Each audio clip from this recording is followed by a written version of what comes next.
So welcome to day 2 of the BCA 2026 Intermediate Final being played here at Weymouth in the middle of Bridgetown, the home ground of the Police Sports Club, for day 2 of a game being taken on between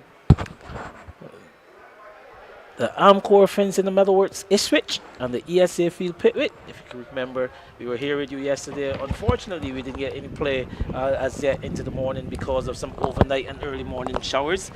Play had been delayed. We're going to get started here at 1:45. Alongside me is Wayne Holder. In early morning showers preventing any play so far for the day. Good afternoon to you, Andy, and of course, good afternoon to our guests on the stream. And yes, we had some rain around this area in the morning. I think the game was more delayed with some light to medium drizzles that persisted prior to the start of play. It prevented the covers being removed, and eventually when they were removed, it did reveal some soft spots, some wet spots, particularly at the two ends of the pitch, the bowlers' approaches, and the umpires out of caution delayed the start. And after some preparation, we've now been able to get going, scheduled for 1:45. So we're going to have a short 45-minute session between now and the scheduled tea interval at 2:30. And the game interestingly poised, Andy. Ipswich some 76 runs behind on first innings coming in to today's play, 52 for 3 on a first day which was dominated by the bowlers, spin bowlers in particular. And ESA Field Pickwick invited to bat, dismissed in 35 overs and 4 balls for 128. And then the Ipswich batsmen having to survive yesterday evening's latest session with a partnership now worth 21 runs, but 21 runs that absorbed quite a lot of time, quite a number of overs between the left-handers, Rico Scott, the opener, and Raphael Lovell, the middle order batter, come all-rounder. And they will resume. We see them now heading to the middle, the Pickwick fielders already basically in position in the middle. Umpires, Jalisa Holder-Vaughan and Jamal Leach already in place. Miss Holder-Vaughan standing here at the northern end, which is the end closest to us, and the end from which the action is going to get started, at least the bowling is going to get started, and young Leach standing at the southern end.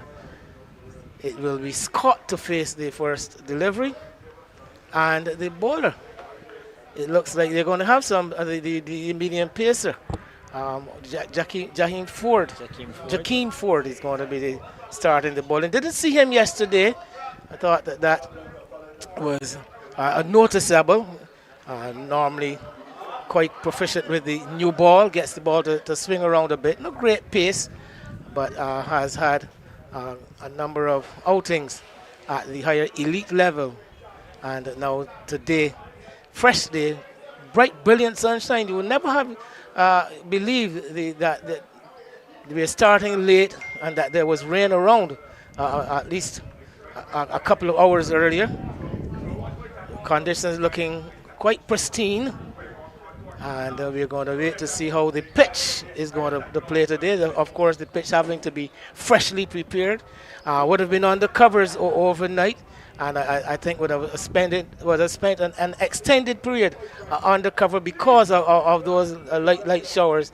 And I think that the move to bring the medium pacer into the attack is only a sensible one. As Ford comes in with the first delivery of the day, Scott is covering up and playing it out into the cover. There is no run. So Andy, I think you're going to have to show some attention to the pitch, like I mentioned.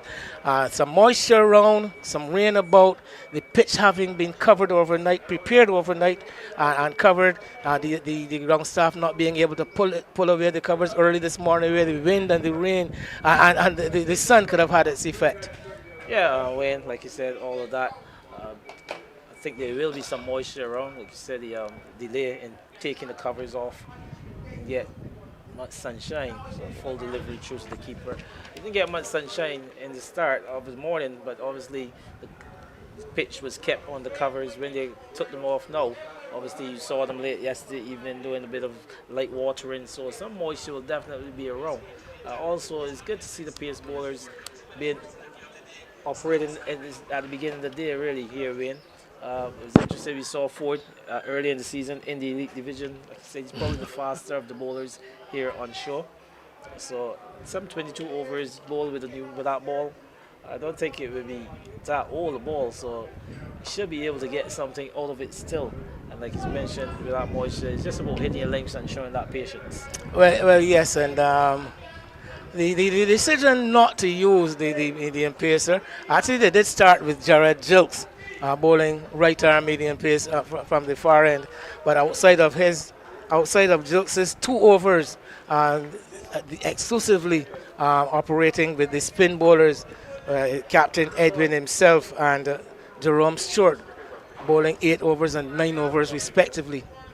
Yeah, said after seeing the spinners from Ipswich picking up those wickets, I think that would have enticed the Pickwick captain to go with slower men. Obviously, he said the pitch was offering a bit of turn to the slow bowlers, and he decided that was the decision he was going to take. Yesterday we looked from our distance here and we determined that the pitch looked in fine shape. From talking to the players from both sides after play yesterday, it actually turned out to be quite brittle. At the top, there was a lot of breaking. It didn't get dusty per se, but quite brittle, the surface, and there was quite a bit of wear. There was quite a bit of wear around, and speaking again to one of the players, he was saying that although the ball wasn't spinning drastically, the ball wasn't ripping and tearing, one still thought that one needed to be cautious because of the roughage that was on offer. Yeah, and when I spoke with some of the ground staff as well, obviously we had a lot of rains early into the week, and partly the pitches were covered as early as they would like. So they had some rainwater that kind of got into the pitch at the beginning of the week. So the preparation obviously was marred by that, and obviously the covers then would have came on probably in about Thursday or thereabout, so they had less time to really put that real preparation in, so hence it led to what the players were saying. But obviously from our vantage point, it looked like if it was it was dry. Yeah. The sun was shining and it looked in fine shape. But yeah, so some excitement there with the final delivery of the first over of the day.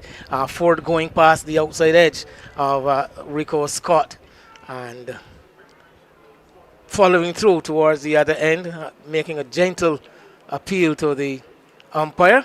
So we've had the first over of the day, no addition to the score. Ipswich remaining 52 for 3. Rico Scott playing out that maiden over from Joachim Ford, and now Raphael Lovell will have his first look at the bowling for today. Yeah, and it looks like it's going to be Captain Rashid Edwin who's going to pick it up from that the southern end. Like you said, Edwin, who was good yesterday, 8 overs, 5 maidens, 1 for 14. And he had a long duel really going there between him and Scott. Scott did well enough. He had a couple chances, went down late in the day, but he held on to the close of play. But be interested to see Edwin bowl to Lovell, who he didn't do a lot of bowling to yesterday. Well, yes, and we also having a close look at the approach of the Ipswich batters today. Yesterday it was all caution after losing those 3 wickets. I don't think they would have bargained or would have wanted to lose those 3 wickets in the 22 overs yesterday. And Scott and Lovell took the route of caution to see them through until the end. It's a brand new day, freshly prepared pitch, so let's see how the Ipswich batters go about their business on this new day. Yeah, you mentioned those 22 overs bowled yesterday. Because of the late start today, I can tell you we've lost some 18 overs. So it's a minimum of 42 overs to be in today's play. Sure that the Ipswich side, they will want to battle those 42 overs with and try to press on the lead, get beyond that 128 put on the boards by the ESA field Pickwick. that you've got in the first couple. Yeah, a couple of runs to get the action going. As Lovell getting a delivery on the legs and just tucking it out square on the onside, if you notice. And he's just three fielders on the leg side. Mid-on, there's a man under the helmet at forward short leg on a deep mid-wicket. So the batter is taking advantage of the wide open space and picking up a cover. So Lovell up and running with two. Ipswich moves on to 54, and now we're going to see an adjustment in the field. Edwin has chosen to bring that fielder from deep mid-wicket right into the normal mid-wicket position, saving one. Yeah, good move. Like you said, his right hand off spinner, spinning the ball away from the left hander. And obviously, he must be thinking he's going to get a bit of turn on this surface. He said there should be some moisture around, so with that, the off spinner should be looking to get some grip. So just asking Lovell really if he's going to go big and go big on the leg side, playing away from the turn of the ball. Again, can't pierce that offside field, Lovell. And you know, we talk about spinners and the number of spinners who operated yesterday and the like. But of all the spinners that operated yesterday, if I know these players and their abilities, Edwin is the one who is going to be able to get that ball to grip and turn. He's the one who gives it a bit more of a rip. A number of the spinners that we saw operate yesterday are more drifters and over spinners of the ball. And take Nico Blackman, for instance. But Edwin does impart some revs on the ball, and if there's any turn to be had, he certainly is going to be able to extract it. Yeah, and you made mention of that. I made mention of that yesterday. As the second over has come to an end, picking up those 2 runs. There's Raphael Lovell taking his tally up to 7. So obviously, just trying to find his lines and lengths. That's that one delivery really earned on the leg side. But outside of that, he's been pretty accurate, Edwin. So 9 overs conceded. Interesting stats here where you see the Edwin bowling 9 overs with 47 dots. Stewart, who bowled an extensive spell from this end yesterday, 46 dot balls in his 9 overs. So that is an indication of the approach of the batters. And also an indication of the accuracy of the 2 bowlers. Yeah, they were very accurate. Stewart in particular, he did well. He bowled in tandem there with his captain. And I think he did a good job, really. He picked up that 1 wicket, but he was very economical. He was very accurate, like you said, a bit flatter than Rashid Edwin. But really put together a good spell in tandem.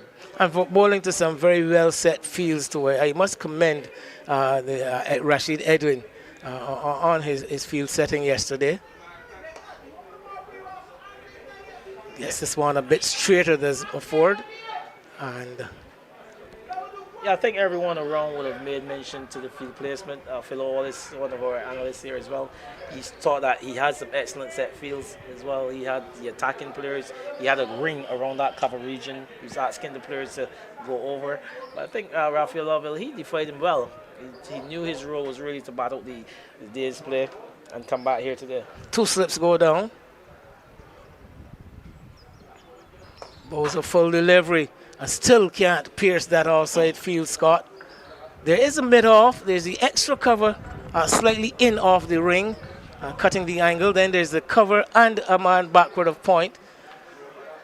Scott looking to find a gap in that offside field, has been unable to do that so far. That was a lot, happened a lot yesterday also. Yeah, I just think they need just to get the timing and placement right. I don't think you should be probably just playing with soft hands inside the ring, asking the fielders to come a bit tighter, and then you open up those gaps. I think that would be the plan, should be the plan of the batters, really. Ford bowling a good full length, continuing. And like I said, in this over, getting it a bit straighter now. First over, he tended to operate wide of off stump. We've seen a couple of deliveries now attacking the actual wicket. But yes, you know, the good players, or let's say the exceptional players, are always those who have that ability to find the gaps. You know, that is what separates the men from the boys as far as the quality batsmanship is concerned. Yeah, and sometimes in these situations, like you said, I'm sure these boys will learn as they go on, get more experience. And obviously, when you have a field like that, that's a full ball, just so we're interested. Just over the waist. Scott gets a full toss. The umpire signals the no ball. Like you said, clearly delivery full above the waist of the batter. Scott showed some discomfort, managed to steer it away square on the outside and call his partner through for a single. So Scott now gets off the mark for the first time today, and 2 more added to the Ipswich total, 56 for 3. Yeah, he just that one got away from him really. You see him drying his hands after that, but just over the waist and just giving a nod from the square leg region was umpire Leach and umpire Holdavon signaling that no ball. So level to face Ford for the first time today. This time the gap is found. The ball is going to pull up inside of the rope at deep cover, and the batter is now coming for the 3rd run. But there we saw Lovell playing the cover drive, and you can see actually opening the wrists, and instead of driving it straight to the man at cover, getting it wide of him. He did have a dive, and I suspect maybe he got a touch onto it, preventing it from going into the boundary for 4, but 3 well-earned runs by Raphael Lovell. It's 59 for 3. Good shot there by Lovell, like you said, just opening the face, going with the natural angle of the ball. Like he's bowling now around the wicket, but he's just trying to get those balls away from the left-handed batter, and you just open up the face with the movement and just pierce the field a bit, pick up 3 lovely runs. Ooh, Scott missing out on a full toss. His body language suggests to me that he's a bit disgusted with missing out there. Nice juicy full toss outside the off stump.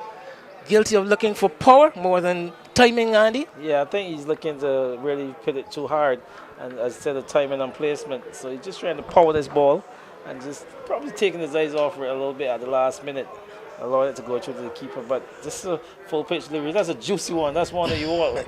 Well, yes, you want to hit that one square, beat that man Orient Seal at backward point. I'll have umpire Leach skipping out of the way as that one speeds away towards the boundary.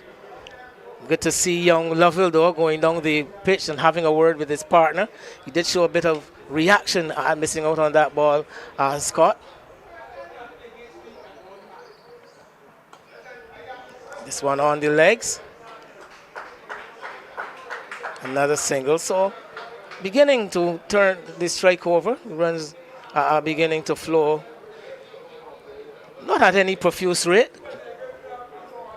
Drips and drabs. So we've had that single off the final delivery.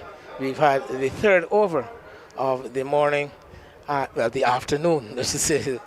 We say morning. I say morning first of all because of the bright, brilliant sunshine, and also because we are at the start of play.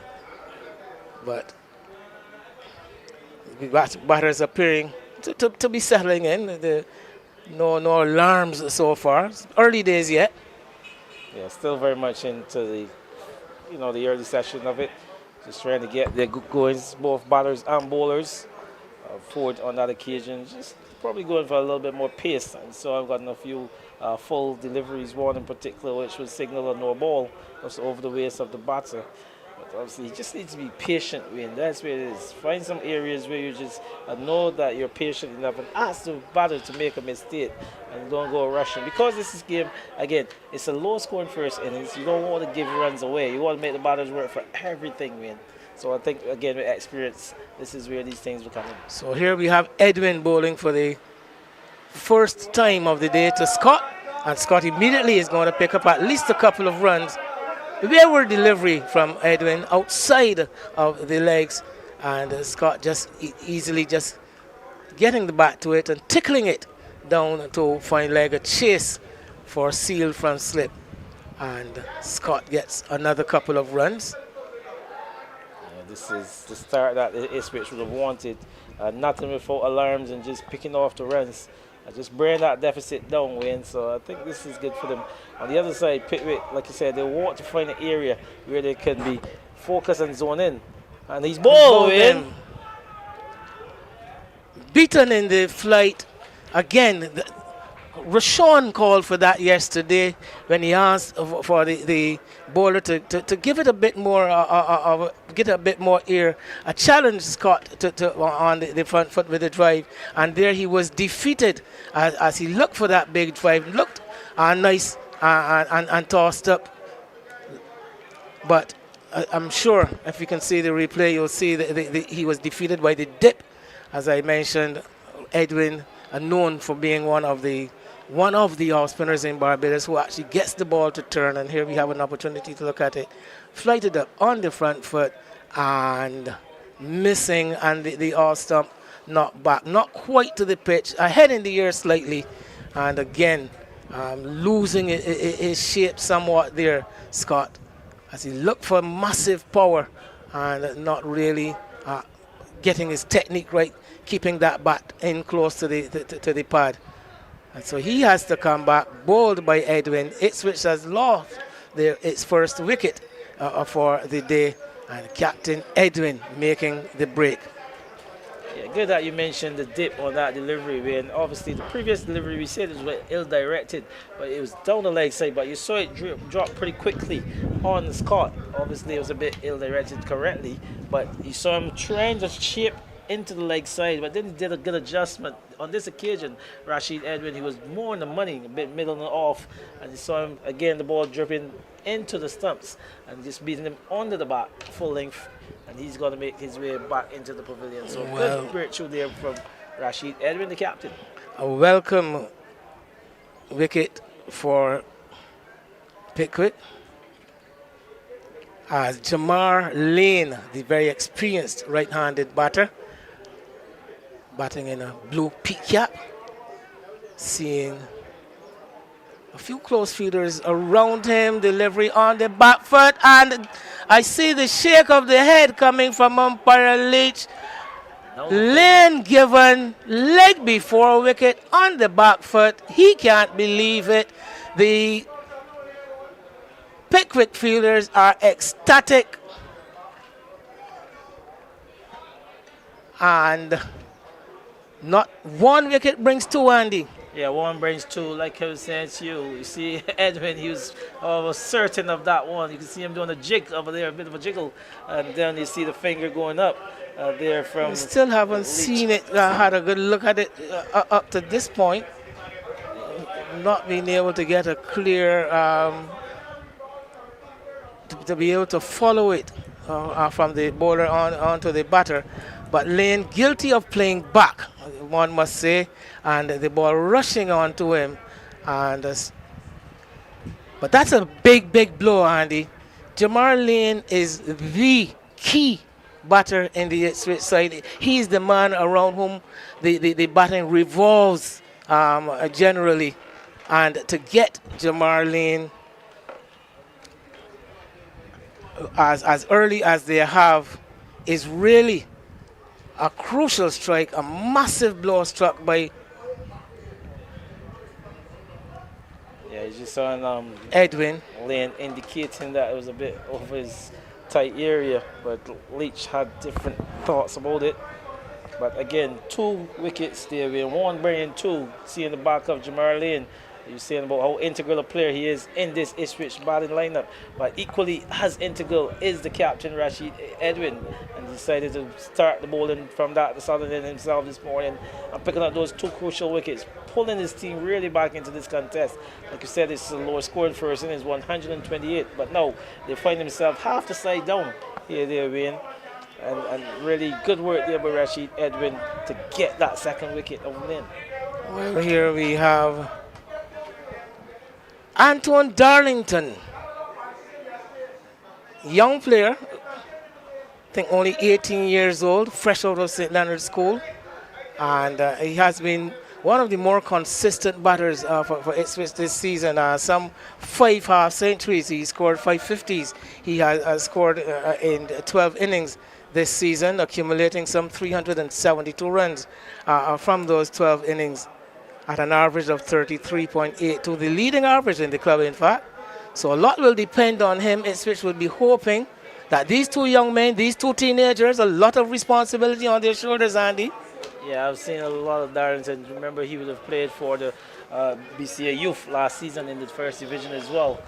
So a good player. Saw him in St. Leonard's as well in the Cigarfield Sobers International Schools Tournament. Looked good. Had himself a few half centuries in that as well. So like you spoke about his consistency in the season for Ipswich. But I'd be interested. Rashid Edwin, like you said, a very seasoned campaigner here. One who really can get some spin and one. So he's got a task on his hands. Well, yes, Edwin has really got his stuff going here. That delivery, pitching down outside the off stump and really taking off, dragging keeper Griffith to leap in the air to take it. So he is right on top of his game, Rashid Edwin. A critical over. I think whenever when we look back at this game, at any point, this over is going to stand out as being quite significant. The over in which Edwin was able to remove the opening batsman who has been there from yesterday, Rico Scott, and then before he can actually get going, dismissing Jamar Lane for no score. Yeah, impressive stuff there from the captain. Like you said, he's the leading bowler here. When you spoke about that one bowler who could impart some spin onto this ball on this surface. As you see him, once he gets going, you see him getting a bit of drift as well. And like you said, beating Scott with a foolish one, and then going on the back foot was Lane being a judge like before wicket there. Umpire Leach just giving the dreaded finger. He had to make his way back, but pulling the Pickwick side really back into this contest. We could think from here on that they can really press on and get into the lower order as they stand right now. 5 wickets down in Ipswich as Jakeem Ford and Lovell, cold and calm as ever, pulls his bat out of the way through to the keeper. Yeah, Lovell's looked good. Like you said, he showed good temperament yesterday afternoon. We're in late into the evening. He buzzed out that session. Come back here today just looking to get a fresh start. We saw him play one excellent square drive. Didn't go all the way to the boundary, but that's the only shot really that he played for the morning. He's continued to have a good look and just showing the temperament that is expected from a batter in the top order. A lot of responsibility on the shoulders of these two young men.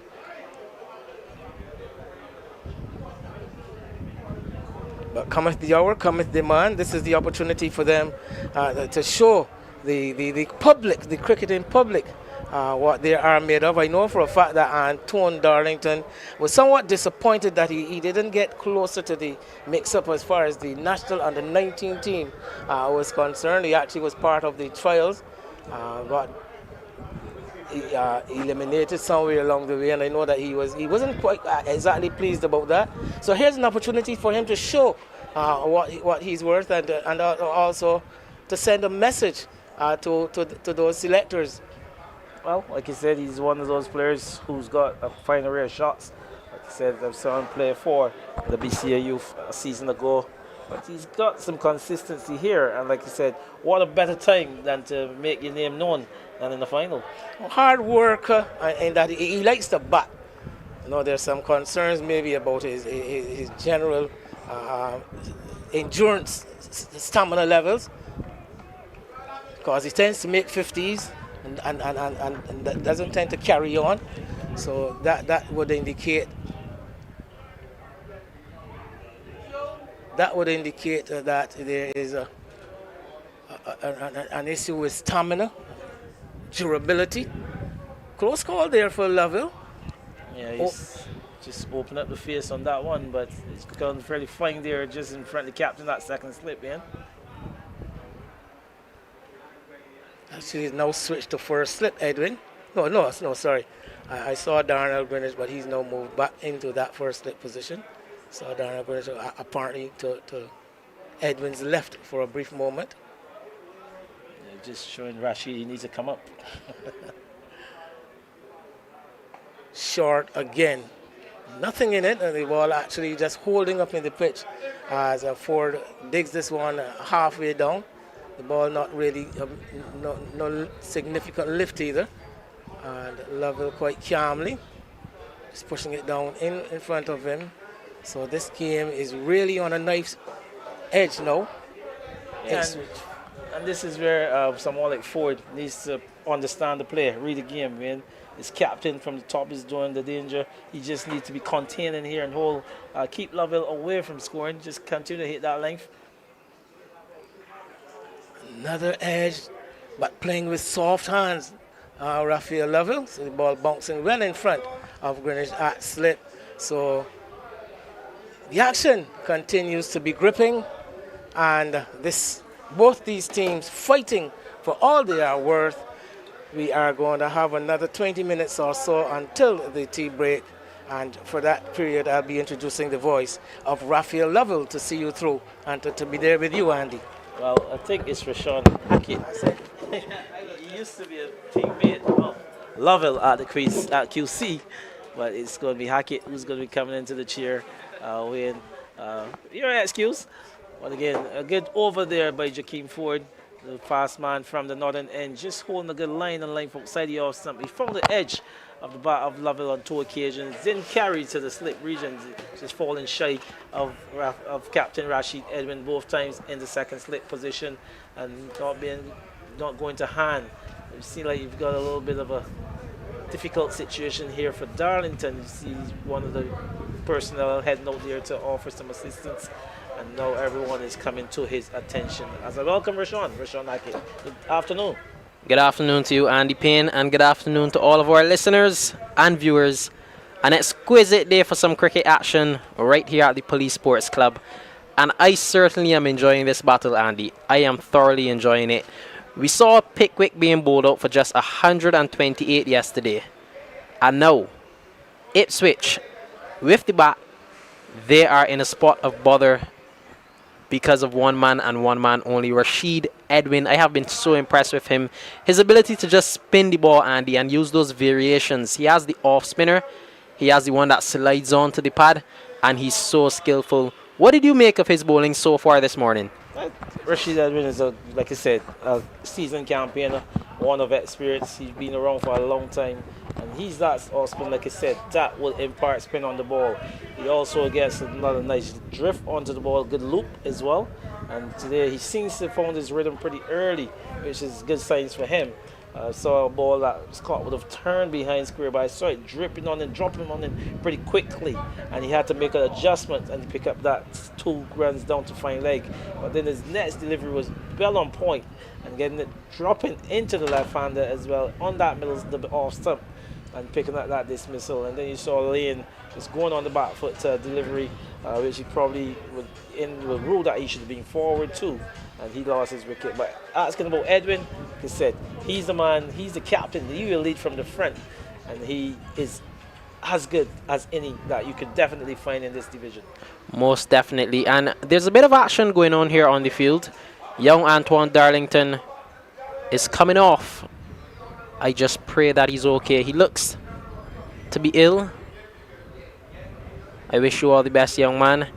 But replacing him will be Stefan Holder out in the middle. Darlington receiving some assistance from his teammates. But Stefan Holder, new batsman to the crease. He has a job to do here. He needs to build a partnership with young Raphael Lovell. Well, even this, Pickwick would be thinking they're in a happier position because Lovell, he's retired and have to make his way into the pavilion. We're not sure it was the nature of his ailment, but you know Stefan Holder, the captain, he's now made his way into a very aggressive battle. Stefan Holder, one who likes to go over the top. So this is a good battle here between him and his opposite number. You've seen him start with those 2 men out on the fence at long off and long on. Starts with a drive. But I'm sure that Rashid Edwin would be happy with that. That's a moral victory. It came off of the inside edge. So perhaps he think he can get through that gap between bat and pad.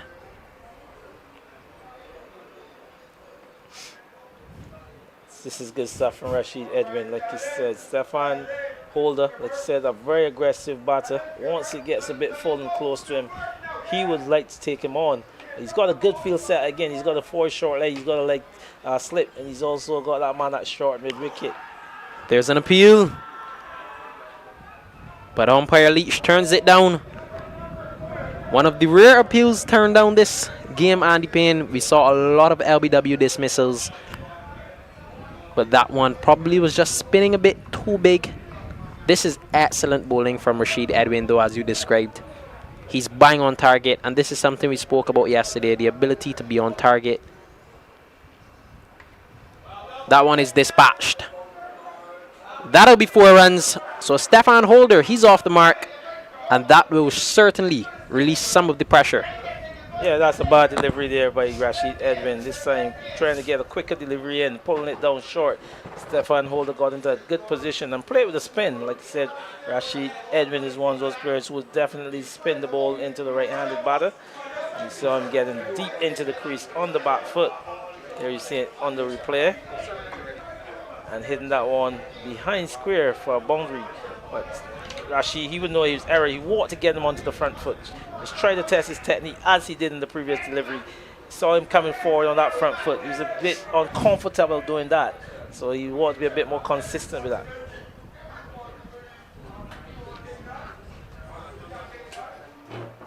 Oh.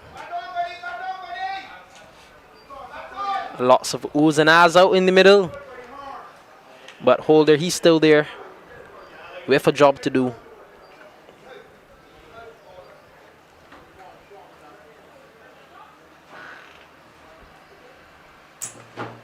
Nicely driven. Very nicely driven there. And he'll get a single.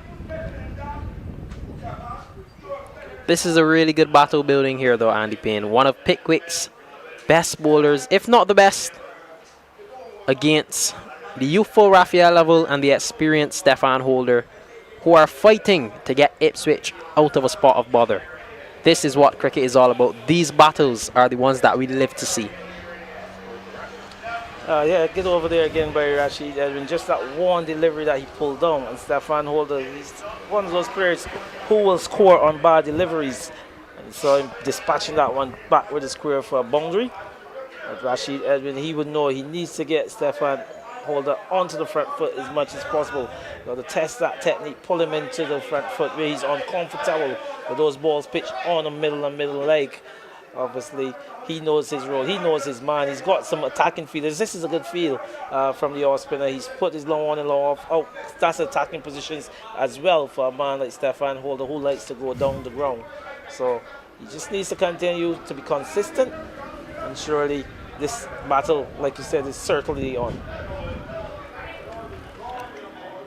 Forward, he will continue.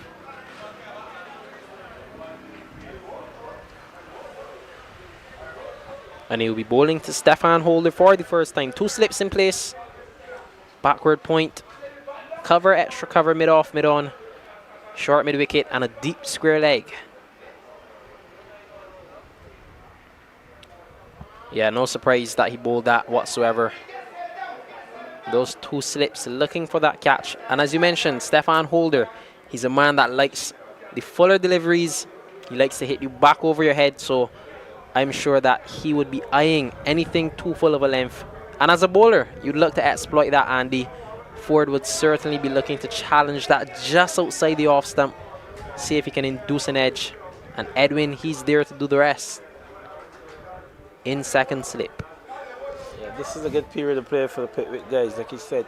Remember, we have started late. We have some 45 minutes of play before the tea interval. And this period as well, Stefan Holder, be mindful of being the captain, even though they're just some 10 minutes off of the luncheon period. So he's in between a position of trying to play his natural game and trying to be there at the close of the session. So, I mean, it's a bit in the middling area for a player who's generally in the aggressive mode.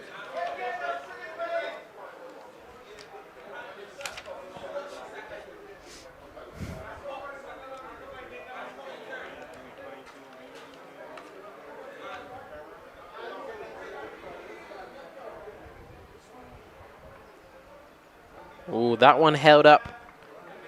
Holder was looking to hit that out of this world. Yeah, like you said, he's such an aggressive player. You saw his bat lift is coming from very high there, Stefan Holder. He's a powerful guy as well. He's got some broad shoulders, very well built. He hit the ball a long way. Saw him in the final a couple seasons back at Kensington Oval, already powering his team to victory, hitting some balls well over the 3W stand. So he's a man who can hit a long ball.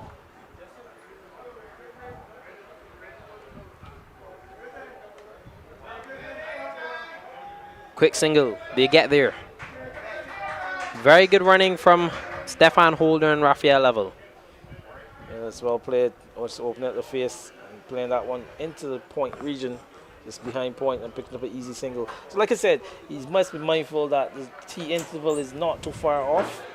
And obviously, you want to curb that aggression with some smart thoughts as well to try to get your team to that interval without further loss, really. So Stefan Holder, sorry. A lot will depend on him to shield it, really. He's got young Laville who's been there for some time, who looks good. And he's played a really good holding job. But this pair needs to put together a partnership if they're going to take the score towards that 128 and beyond.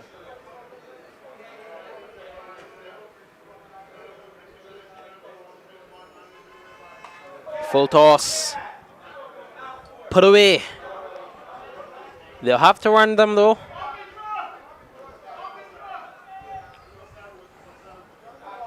Two runs. An umpire, Holder on, signals a no ball. Ford just seems to have a bit of challenge gripping the ball because that's the second time this morning we've seen a full toss of that height. And no surprise there. Some showers this morning. So the outfield is wet.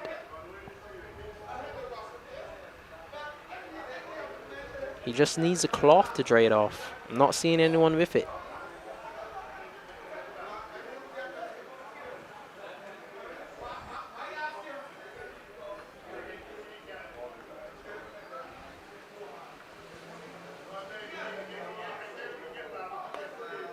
It's a good delivery, good follow-up after the no ball. It's getting it nice and full. Like you said, yes, he just needs to keep the ball dry. Just around that seam. Just try to keep it as dry as possible. You've made good mention that with the rains that they have, some of the balls running into the outfield can pick up that moisture in and around the seam. So you made a good call. There's no cloth up there. You'd like to get the towel. So you can support him.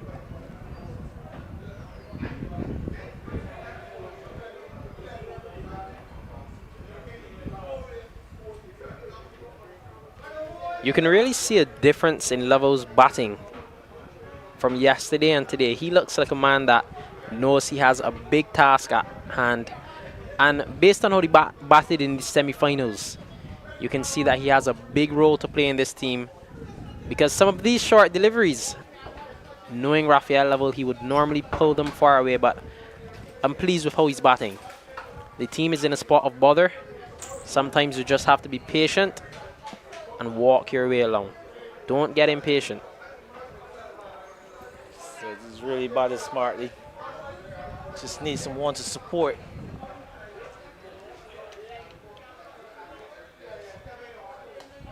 Beautiful. Beautiful shot over the top.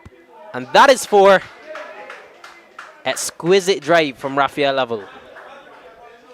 Yeah, just over pitch and just getting into it, playing a lovely flowing shot over the top. Deliberately played it over the top, like you said. There are quite a few feeders in that middle ring there. You know, there was no one out deep on the cover region or the extra cover region. And once he got it over the top, just plugged for a bit, but it just had the legs to carry on and run over the rope, ready to pick up a boundary, as you see here. For 1 minute, he thought it wasn't going to carry. Had a little bit of a plug. Was able to carry all the way over the rope for a boundary at the end. So just to bring up the end of the over with that boundary is Raphael Lovell, just to keep the scoreboard ticking around. But it's going to be Rashid Edwin, the captain, to continue. And he'll be bowling to his opposite number in Stefan Holder. Holder, like you said, who needs to be smart about this one going into the team interval. Just a couple of minutes before that. I'm sure he will want to make this the last over before the interval.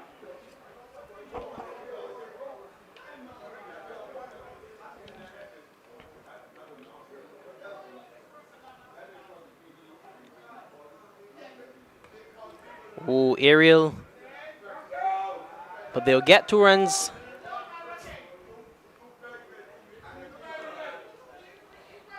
This is good batting from Stefan Holder. He's come out positively.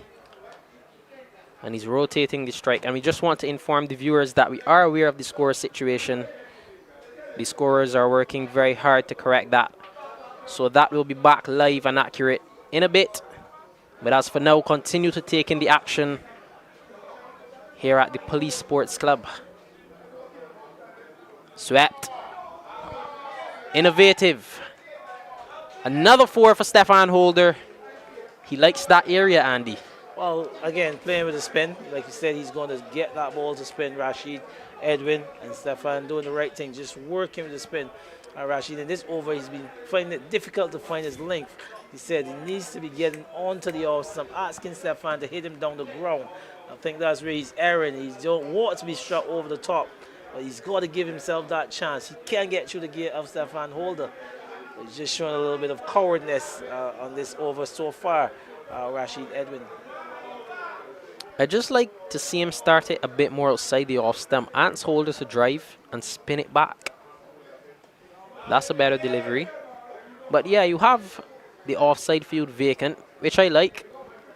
But Ants Holder to drive through the offside if he's bold enough. Create that opportunity to spin through the gates. Put some flight on it. Right. That is good.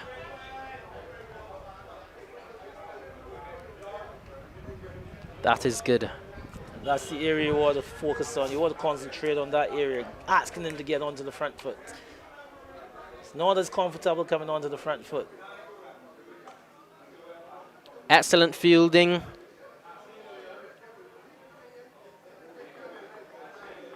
Some fantastic work by the player there at that short extra cover position. I tell you, just putting his body on the line, really coming up with some excellent saves. I mean, Stefan Holder's timing that ball well, hitting it with some crispness about it. But he's doing a fine job there in that short extra cover region.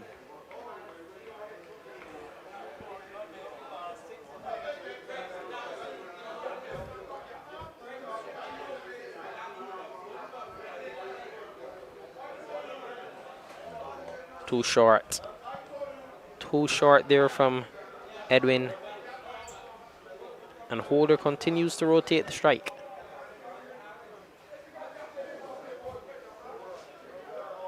Another over comes to an end. And that is the tea interval. So a good first session of play here. One dominated by the Pickwick side. And that man, Rashid Edwin, who's exiting screen to the right now. Picked up key wickets of Scott and Jamar Lane.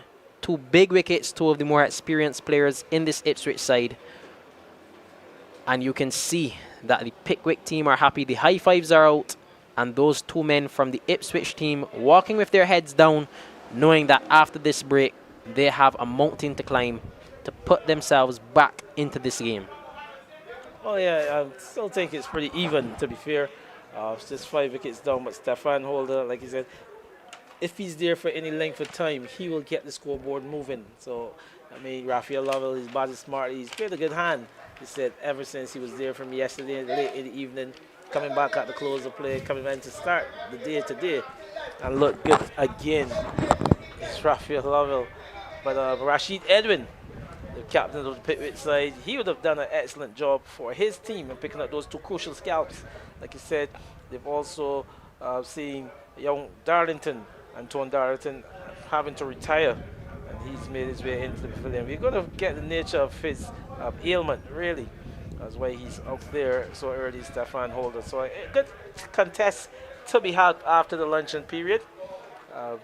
Pickwick side, you know, if they can get 2 more of these wickets here, they're really into the lower order. And Rashid Edwin, he will be ruining himself, or fancying himself of picking up a fight for here for sure. Still got some other experienced bowlers there. Gerard Jilts, in these conditions, I think he could be a handful. So that might be a thought coming back after the break. As well as you saw Stewart yesterday, who was very economical, very accurate. So those 2 are 2 of the bowlers that he can think about, not left out. The opening bowler in Darren Elgrinage, another tight bowler. So you just need someone who can hold it in from the northern end to support Ashwin, who I'm sure will carry on after the tea break. Try to pick up a 5 and try to work himself into that lower order. Yes, you described it fantastically, Andy Payne. We see the players, they're going for some refreshments now, and after the break, they will have a lot to do from both sides. So, Spectators continue to flock to the Police Sports Club, and if you're at home looking for somewhere to be on this Sunday afternoon, I would advise you come and join who is down here. Beautiful conditions for some cricket. Although there was a delayed start, the sun is out in its glory. The pitch is prepared and the players are rearing and ready to go. Both of them competing for a spot in the first division next year. So viewers, don't you go anywhere. We will be back in 30 minutes after the tea break.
all set and ready to go.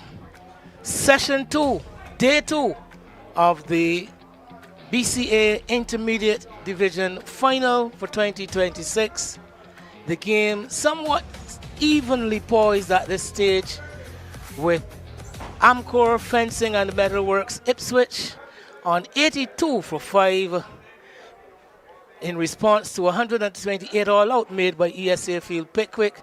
We've got the left-arm orthodox of Darnell Greenwich to start the bowling from the northern end.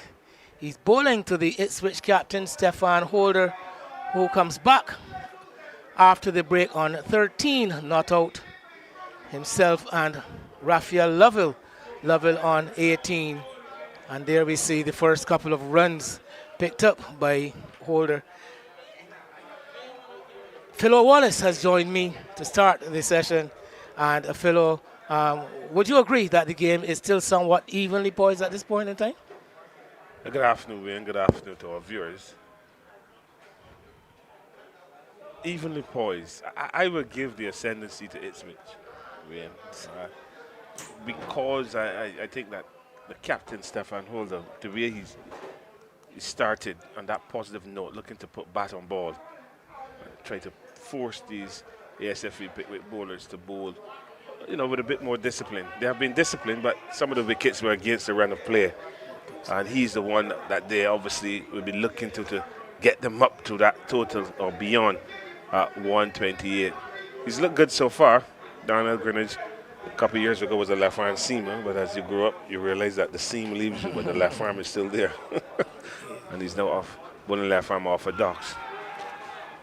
Peel for leg before wicket. A good decision, ball clearly going down the leg side.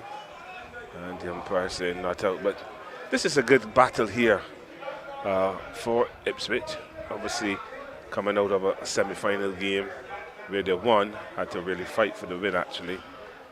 This is what they come to this final and expect of ESA Pickwick, to have them on the back foot, but will ease them away, themselves out of it. Well, the over has been completed by Darnell Greenwich, and Greenwich, one of the key cogs in the Pickwick wheel, very experienced player, and has been a consistent wicket taker for the club. If you noticed that he actually opened the bowling yesterday, he took the new ball yesterday evening, just bowled the 2 overs, and after a spell from the right arm medium pacer Jakeem Ford, immediately after the break, Captain Edwin going to his trusted. If you look at the back of his shirt, and Phil, I don't know if you have a Darnell Greenwich's shirt, it says Chief of Staff. Yeah, Chief of Staff. So it's a serious title. It's big title. Yeah. I think they have a lot of respect for him over there at Pickwick, and expect much from him too. In the meantime, though, the captain Rashid Edwin, who has been the man leading the charge so far in this bowling innings for Pickwick, is going to continue from the southern end. And he's bowling to Lovell, who just leans forward, strokes it into the pad, the shin pads of the man at silly point. Ball ricochets.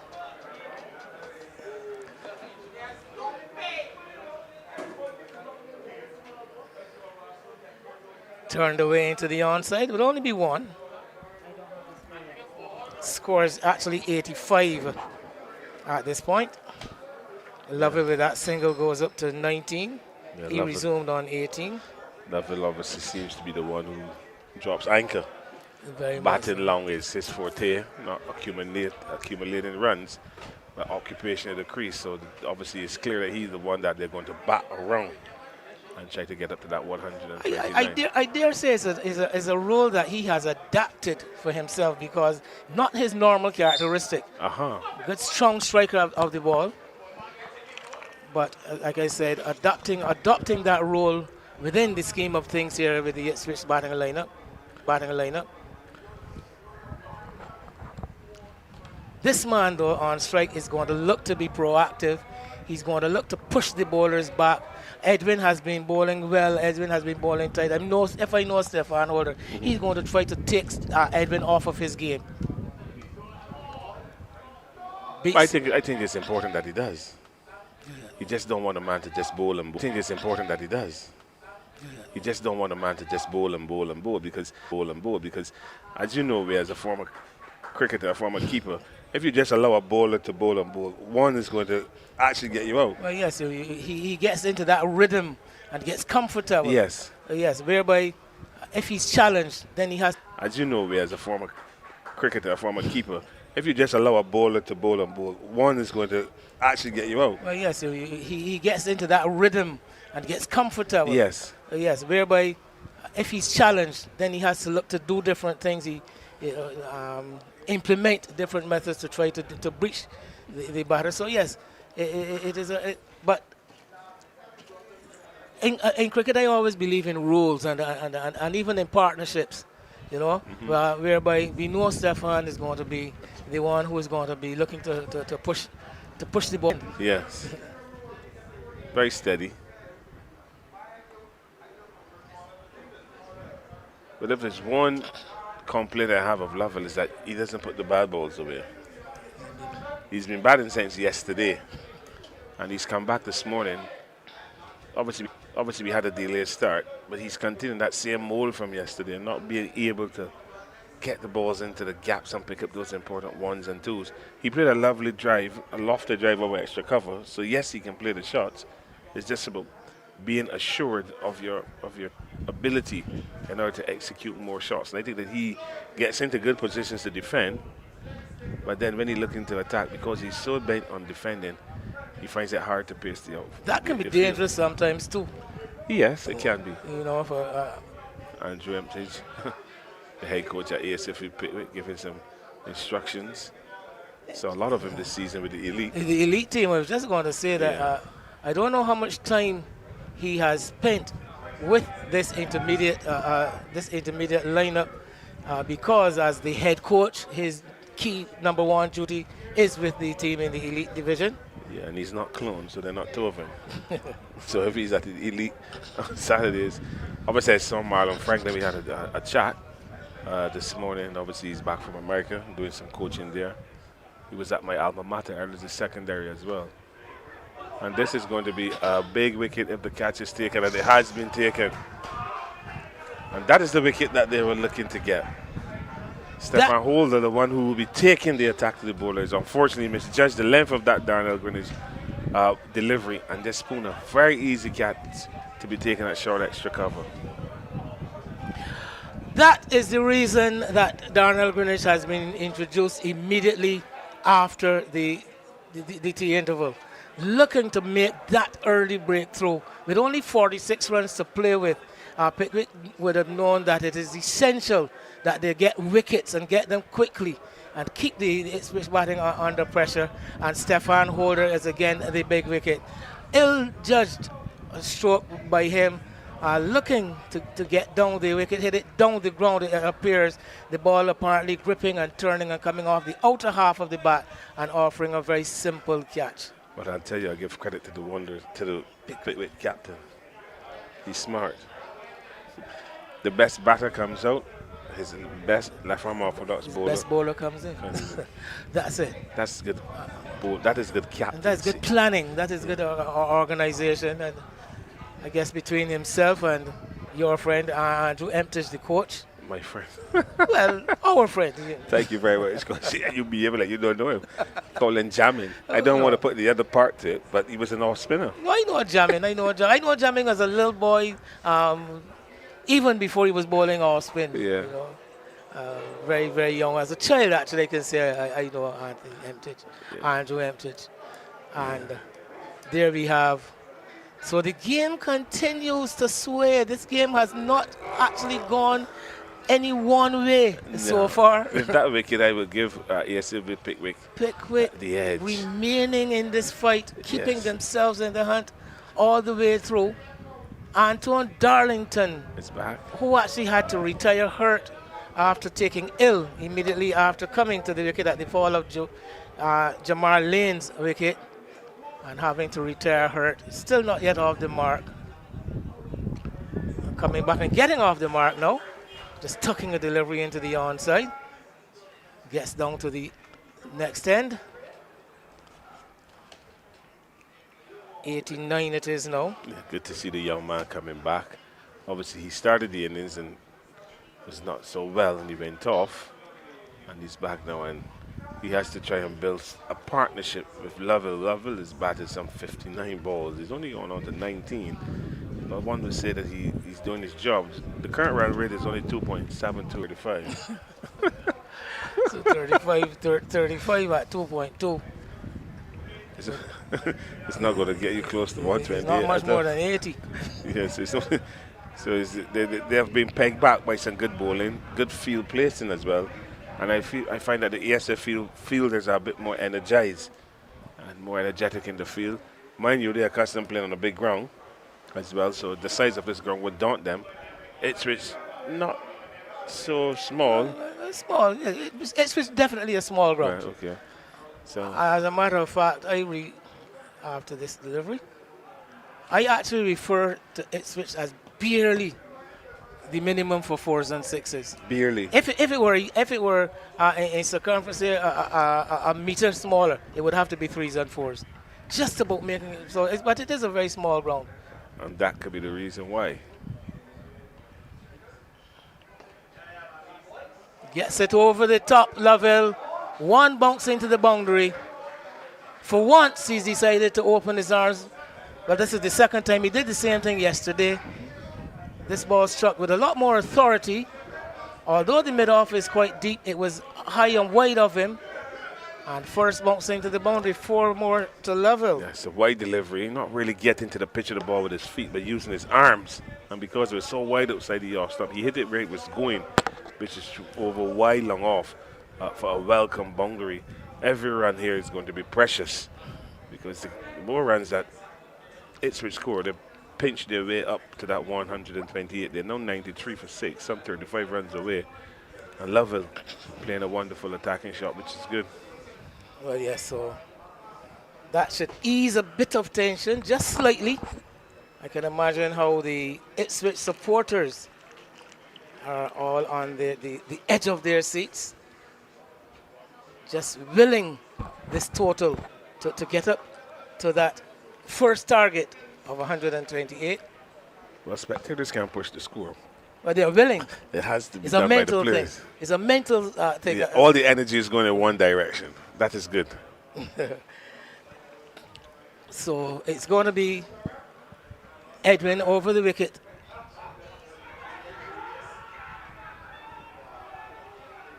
Darlington is given after some delay by umpire Leach, looking to play that lap sweep, I believe it is. We'll be keen to know whether it is LBW or caught is the decision given, but Darlington himself, he seems somewhat confused and bemused as he makes his way back to the pavilion. Have a look at the replay here. Yet another wicket to Rashid Edwin. Another LBW decision as well.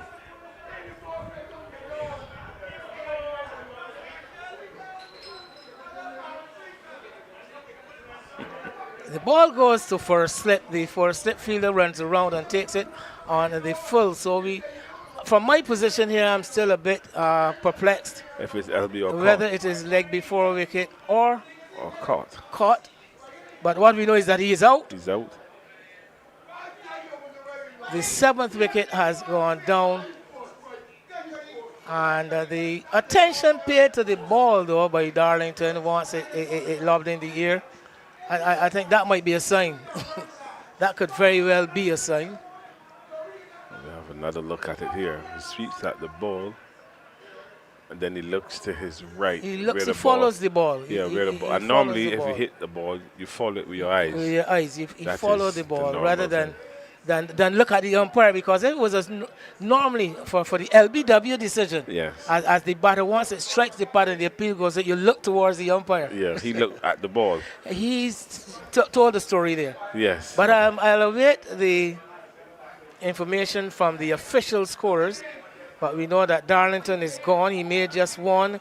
And I can tell you the score is now 93 for 7. Yes, and Javante So Ford still some Watson. 35 runs away. Yes. Giovanni Ford Watson. He has a very nice name. He has an Italian first name, Giovanni. Giovanni Ford Watson, double barrel. I hope it's that all is his name, just double barrel. And he's coming to the wicket. Another left-hander. Lots of left-handers. A number of them in this Ipswich setup. So it makes it easy for the off And spinner. 4 wickets for Edwin, 4 for 32. From 13.1 Three of those wickets collected today.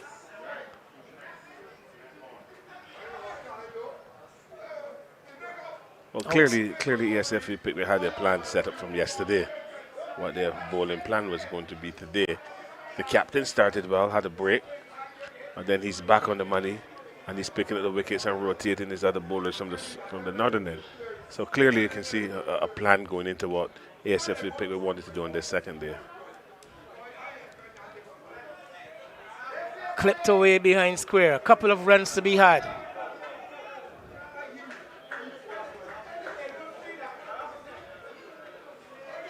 Again, getting it a bit too straight. And the left-hander exploiting the open space behind square on the onside. It's a nice looking shot, getting into a very good position.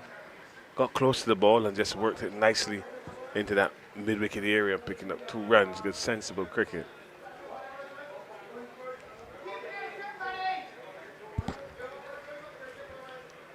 .95. Again, he's going to get a single.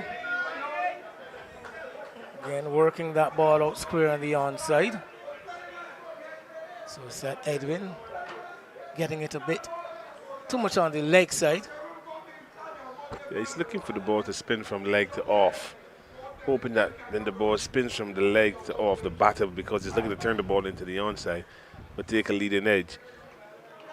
But if you're going to do that, you have to impart more body.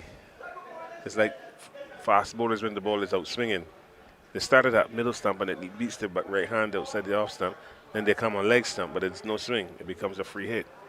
So if he's going to impart, if he wants it to spin from leg to off, he has to impart more of his body on it, to rotate his body around to get the ball to actually spin.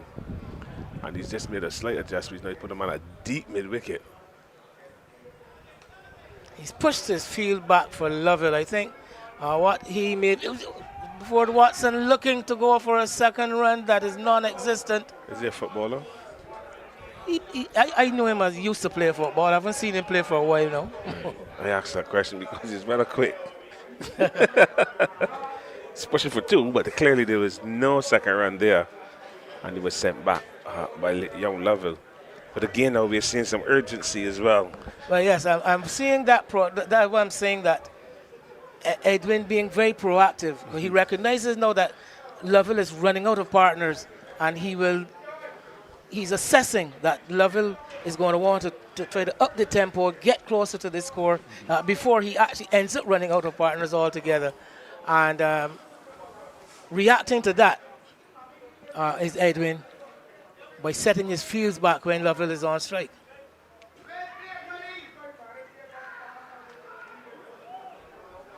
So another catch. The off spinner spinning away from the right hander, off the outside edge into the hands of Greenwich. It is at first slip, a 5th wicket to Rashid Edwin, and he has now bowled his team ESA Field Pickwick into command. It is now 97 for 8. There it was. The ball hit the keeper. It actually ricocheted off the gloves of the keeper. Yeah, hit it down. Greenwich obviously a lot slower than he expected. Juggled it, but he held on to it and came up with a wonderful catch. And Ipswich have lost the 8th wicket. But again, if you look at the bowler, you see the rotation of his body to impart the spin, and obviously resulting in the wicket. So well bowled to the captain of ESFE Pickwick. He's picked up his 5th wicket. 5th wicket now. And now obviously he's put the cats among the pigeons Very here. much so. The cat is not only among the pitching, but he's eating. But it's a second He started innings. to eat. But it's a second innings. And listening to Lorando Best yesterday with that game up, is it St. George? Lears. Lears, yes. Where they lost first innings. Small total.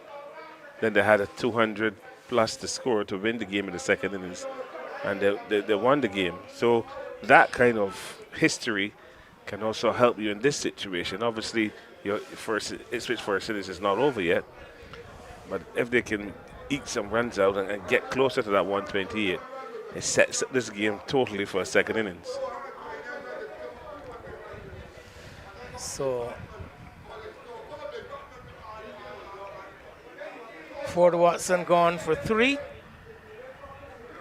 97 for Ipswich, still some 31 runs behind. Omar Marshall has joined Lovin. And again, Omar Marshall,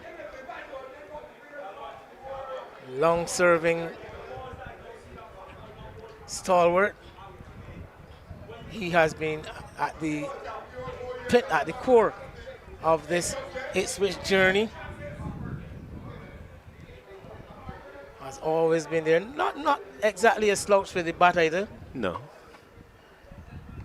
Can definitely handle himself. Yeah, he played cricket for Spartan, and he was a contributor in both disciplines, bowling and batting. Actually, he always reminds that he was opening batter in the white ball team at Spartan at one point. Right, so if you had the ability to open with the white ball team, that means you have the ability to bat. Lovell is guiding this one down to third. He's going to come back for a second. Not the swiftest of movers, Rashid Edwin from first slip. If you get run up by Rashid Edwin, you're unlucky. But it's a good shot. Again, even allowing the ball to come onto the bat and just opening the bat face. And before the rain that we had here last night and this morning, because there's a puddle just in front of us, still managing to get that ball just outside the 30-yard circle and picking up 2 comfortable runs. 2 more runs to the young man. So innings of character, though, Very from much so. Raphael Lovell. He's 24. The total is, he's actually 26. The total is 99. Onto the front foot. Pushed back along the pitch to the bowler. Still those fielders in the deep. Long off, long on. Man in the cow corner. Looking out for that relief slug sweep. This is a go-to shot. I can remember I went to South Africa, the West Indies team. And we had a warm-up game. Hansi Cornier was slug sweeping the ball. And I wouldn't tell you a lie, man. The ball, every slug that you paid off for Dylan from the rank would have gone straight into transfer booyard. Even the ones you mishit. Okay. And that was the early millennium, and Hansi was hitting the ball really far. This slug sweep became very popular because that's all he used to do, slug sweep the ball. But he hit it with power. 2 very early exponents of that slug sweep shot that I saw sometime back in the 90s. Steve Waugh, yes, the Australian captain. Yes, he employed it a lot. And Courtney Brown, a teammate of yours, I believe. Yeah, slug sweep a lot. It became a very popular shot. And now it is actually, as you said, a go-to shot. Yeah. Particularly the white ball side of things. I think almost every batter prides himself on perfecting the slug sweep. Slug sweep. And normally you slug sweep for 6 well, yes, rather than 4. And you see now that captains set that man at the mid-wicket. Yeah, this cow corner has come into the game. Cow corner has now been a position because of the slug sweep. You know, but obviously here at Weymouth, this Barbados Cricket Association intermediate finals obviously brought you the compliments of the BCA. We want to thank them for streaming this game to give the public a different view. Normally they stream the elite games, but give the viewers a look at what is down below the elite, and might not be big scores, but the competition is pretty riveting. But yes, that competitiveness is there, the rivalry is there, and these guys are just as keen as anybody else, you know, to reap success, to do well. Lovell to Marshall. Marshall on the back foot gets one that pitches and spins into him. See him softening the hands by pulling that bottom hand away from the handle, keeping it down and away from the man at forward short leg. A forward short leg and a slip. The 2 close fielders. Short again and again. Marshall allowing the ball to come on to him. My difficulty is that when you're playing back to that full length delivery, you have to keep your eyes on the ball. Because if you miss, the guys are going to scream, "How's that?" He's opting to stay back. Obviously, not looking to press forward too early. That back pad is well entrenched. Looking for any opportunity to sniff a catch. And Rashid Edwin is into a very good spell of bowling. Full toss and missing it. Flighting this one up outside the off stump. That happens when you're in a very defensive mind. Because you're so much on defending when the bad ball comes along. The message to your brain attack doesn't go as quickly as it should. And he was almost castled there. So good bowling by Edwin. Continues to probe away from that southern end. He's into his 15th over. Down the leg side, Marshall doesn't make contact. Looking to work it down through the vacant fine leg. Quicker delivery that time. So showing his variety here. The off spinner with 5 wickets under the belt, 5 for 36. Now with the final delivery of his 15th over. And Marshall is again on the back foot, getting it past the left hand of the man at forward short leg, straight out to the man at short mid wicket. No runs available. That's a maiden over sent down by Rashid Edwin. Ipswich on the brink of 100. And on the brink of conceding first innings honours, 99 for 8. Rashawn Hackett is going to be taking over from my end. I wouldn't say that until the 10th man is out. But obviously, Ipswich continue to fight. They're looking to chip away. They're 99 for 8. They require another 29 runs to get first innings lead. 36 overs have been bowled. Normally they bat 35, but they're bat 1 extra over thanks to Raphael Lovell, who's there. Still not out on 26, but he's played some 68 balls, which is irrelevant at this time. Obviously, staying there, occupying the crease is important. Let's say good afternoon to Rashad Hackett. Sorry. A very good afternoon to you, Phil Wallace. How are you doing? I am doing amazing today. I'm enjoying the cricket. Always good to see good competition, especially in a final. Ipswich, they find themselves in a spot of bother, and the Pickwick side, I have been very, very impressed with the way they fought back today. You can see that this is a side that wants to win. You can see that they want it very, very badly. So I have been pleased with what I have seen so far. What about yourself? How are you doing? Yeah, I'm fine. The cricket is gripping, as I just said. A small first innings scored by ESA Pickwick, only 128. But they're fighting with it, and they're fighting well. And they're fighting through some good, smart bowling, field placing, and obviously good catching. That single has brought up Ipswich 100, so they're 100 for 8. And 128 will be 128. So they need 28 more runs with only a couple of wickets in the shed. But that man Lovell has to be the key now. He's been there batting quite resolute, playing this ball on its merit. You're not missing any cricket because the batters are obviously speaking to the umpire about something that happened out in the middle. There are lots of spectators to our right that are keeping a fair set of noise as well, mostly supporting the Ipswich side.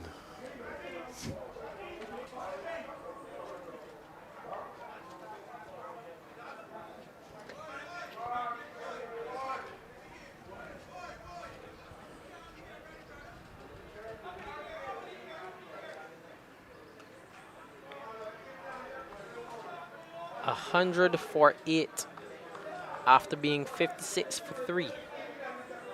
This has been a drastic fall of wickets. Oh, another appeal, but it's not out. What I've been so impressed with, though, despite the fact that there has been a rapid fall of wickets for the Ipswich side, is this young man, Raphael Lovell. He has been resolute in his batting, and he has shown great character and discipline.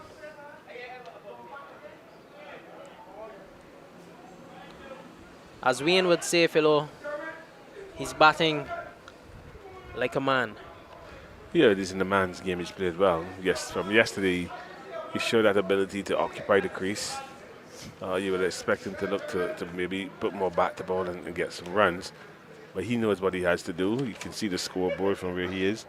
And he's trying to inch his team closer to that 128. So well played so far. Another nice stroke here.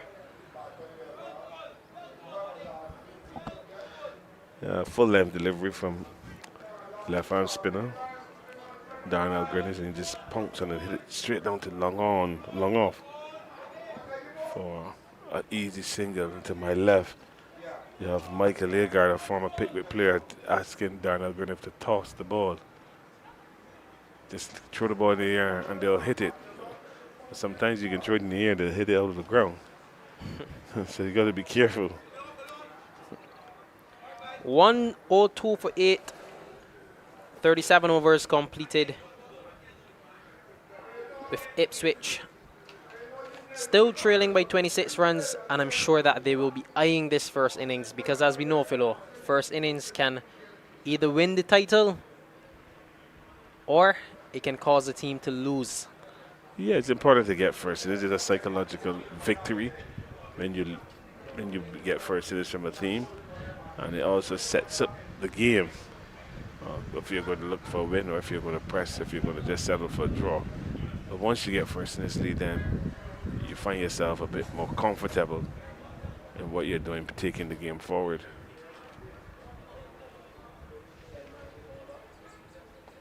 Edwin to continue to level. 15 overs he's bowled. 5 wickets, 36 runs, and on screen we see that man, Andre Marshall, leading wicket taker in this year's elite competition. The president of Spartan as well. Congratulations to him and Fusion Boutique Spartan. I think they finished 3rd in the elite competition after being demoted last year and winning every game in the first division to put themselves back up in the elite, and to be among the top 5 on promotion, I think is a good feat. So well done to Fusion Boutique Spartan. Well, some commotion going on in the middle now. That fielder at slit, he's on the ground, but level, he's still there.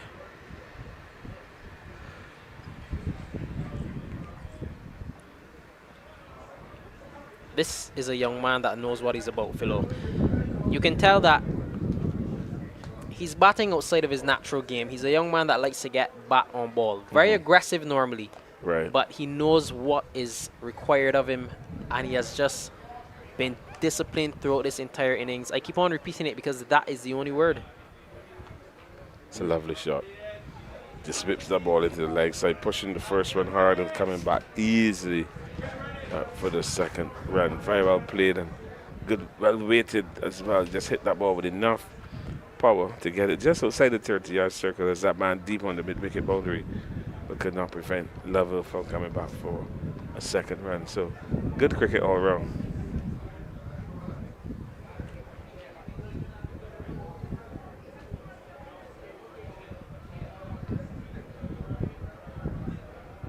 This is a good battle building here.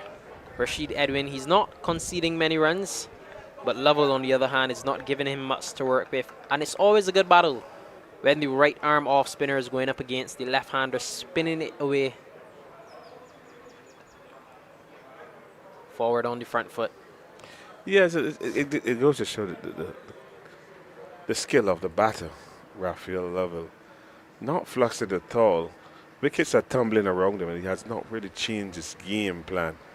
He's very resolute in defense and very assertive in playing the attacking shot. So he has a lot of good attributes to his batting. And you would just hope that he can continue in the vein and get better.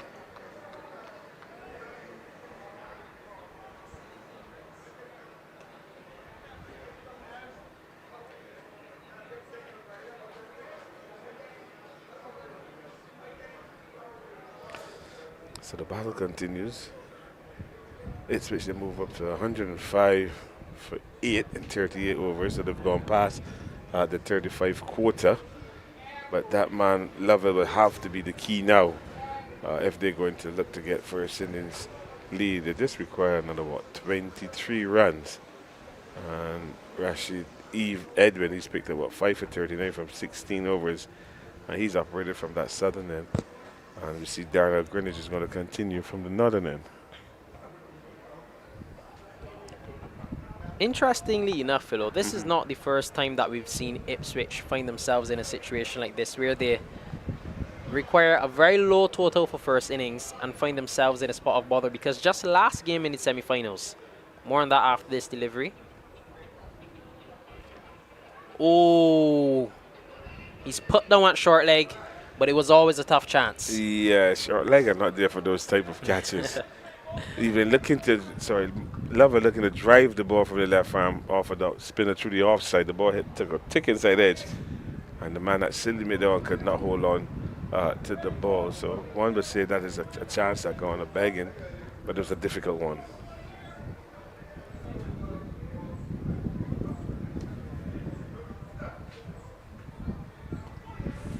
Very watchful is Level, but as I was saying, just the last game against Malvern scored 130 in the first innings. Yeah. And in return, Ipswich got 105 all out. So a very, very low first innings total. Yeah. And they have the firepower, but they somehow don't manage to chase down the first innings totals. Yeah, it is. Big swing there.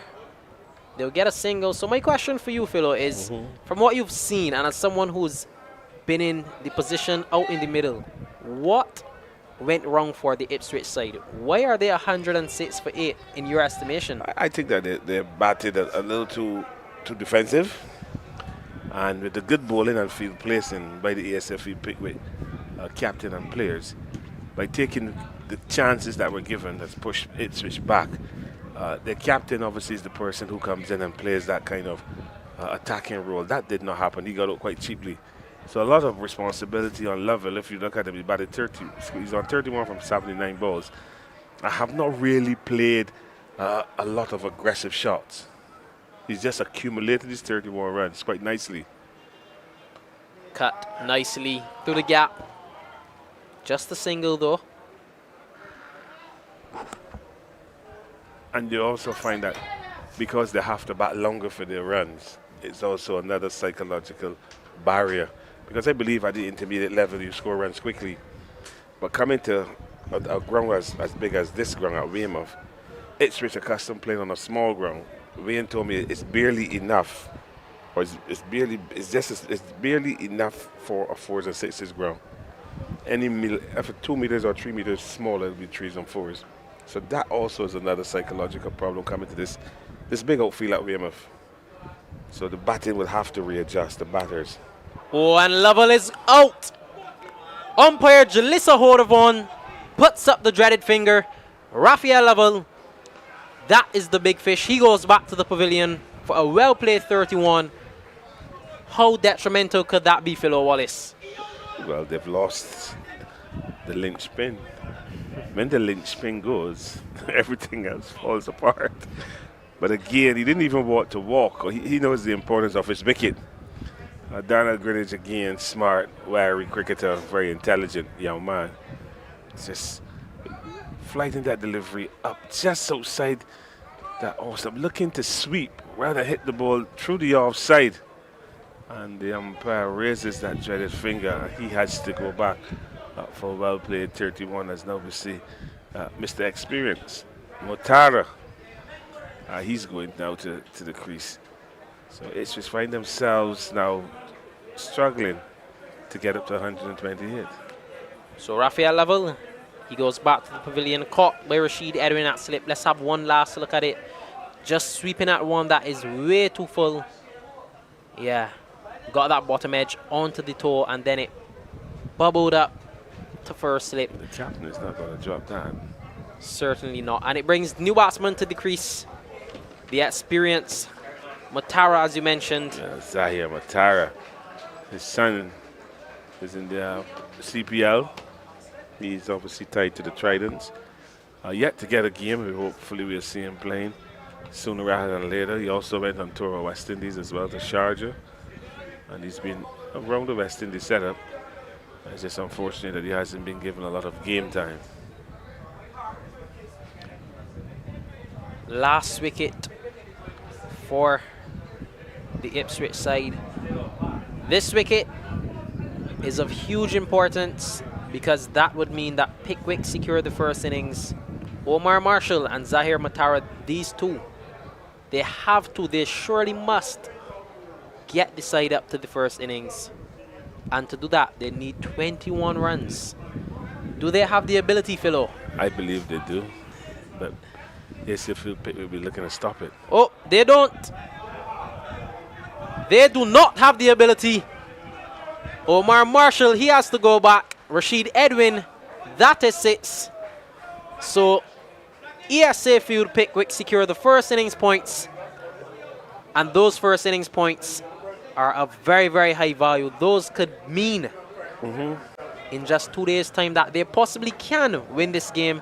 And it also means that Ipswich have to win this game outright. Yes, Ipswich now have to look to win this game outright because they've seconded to first innings to ESA Field Pickwick, but a very bad shot by Omar Marshall. A full-length delivery on the stumps. He's looking to hit that ball into the mid-wicket area, that famous slog sweep. The length was obviously not there. The line was certainly clearly not on point, and the ball just crashed into his stump. And well, ball to the ESA Field Pickwick captain. He picked up 6 wickets for his team to bowl them to first innings lead, and now it's down to ESA Field Pickwick. Let the 2 openers jog off. They want to get up and get their pads on, and obviously just try now to bat the rest of the afternoon and come back next week. Saturday, which should be the 3rd day. So Ipswich have been bowled up for 107 in 39.1 overs, and they trailed ESA Field Pickwick by 21 runs. And you see the Pickwick players, they're being congratulated, being led by their captain, and they're all quite happy. But they were bowled out for 128, and now they bowl out Ipswich for 107. So a psychological victory for ESA Field Pickwick, but the game is not over yet. So this game clearly now comes down to a second innings affair.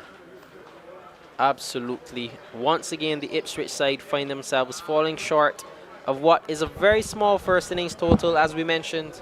In the semi-finals, Ipswich, they went for 105 all out, chasing 130 from Malvern. And in this game, Ipswich fall 21 short of the ESA Field Pickwick first innings total. They are dismissed for 107 in 39.1 overs. An excellent bowling display from the ESA Field Pickwick side. An even better bowling display from that man, Rashid Edwin, the skipper, leading from the front as he always does. As I say, welcome back to Andy Payne. Thank you, Rashawn. Just coming here at the fall of the last wicket of the Ipswich team. Just being led by 21 runs by the ESA Field Pickwick. Excellent bowling there by the captain, Rashid Edwin, who's really put them in an excellent position.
107 all out for the Ipswich side means that the ESA Field Pickwick side have a lead of 21 runs, and it is now all over to them to set a total. We are back live at the Police Sports Club for what is an intriguing BCA Intermediate Final on what is also a lovely Sunday afternoon. Andy Payne, a very good afternoon to you. I know that you are enjoying this contest. Yeah, enjoying this contest indeed. Just saw the ESA Field Pickwick did a tremendous job in securing that first innings lead by some 21 runs. A paltry first innings total, 128. They came here overnight 53 for 3, but being able to do the business today, pick up the remaining 7 wickets and still have some 21 runs to good. Excellent bowling by their captain, Rashid Edwin, to really lead from the front for his team.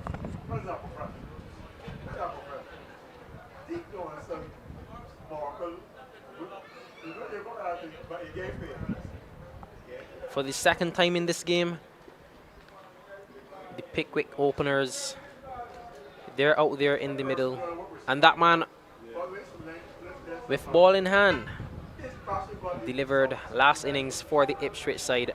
Of course, that is Omar Marshall.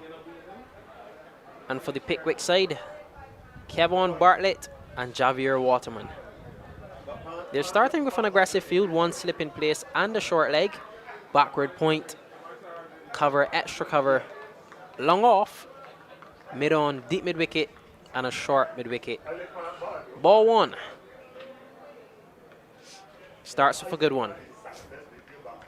Well, yeah, they will have to do a lot of coming back into this game. The Amcor fencing the metalworks Ipswich, if they're going to come from behind.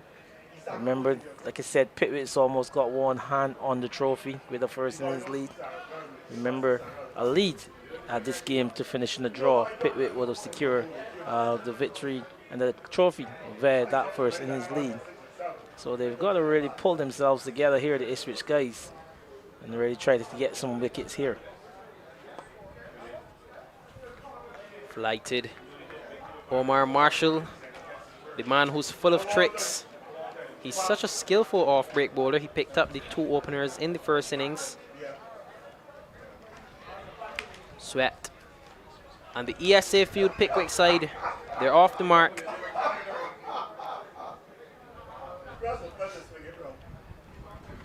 Yeah, they're off the mark. Bartlett, he's gotten his first run. You see a change in wicket keeper as well. It looks like Darlington, who's going to take the gloves in the second innings for the Ipswich side. Brings the right-handed Waterman into strike for the first time. Yeah, Waterman, he didn't have the best of starts in this game. Got a duck in the first innings. He was caught by Rico Scott off the bowling of this very man, Omar Marshall. So I'm sure he'd be looking to come back much better. But he's a guy with so much potential.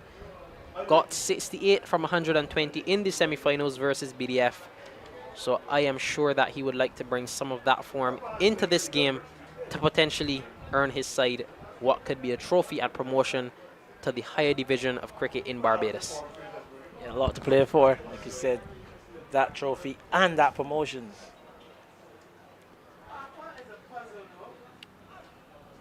He's down on one, he's sweeping early, but a badly lined delivery there from Marshall.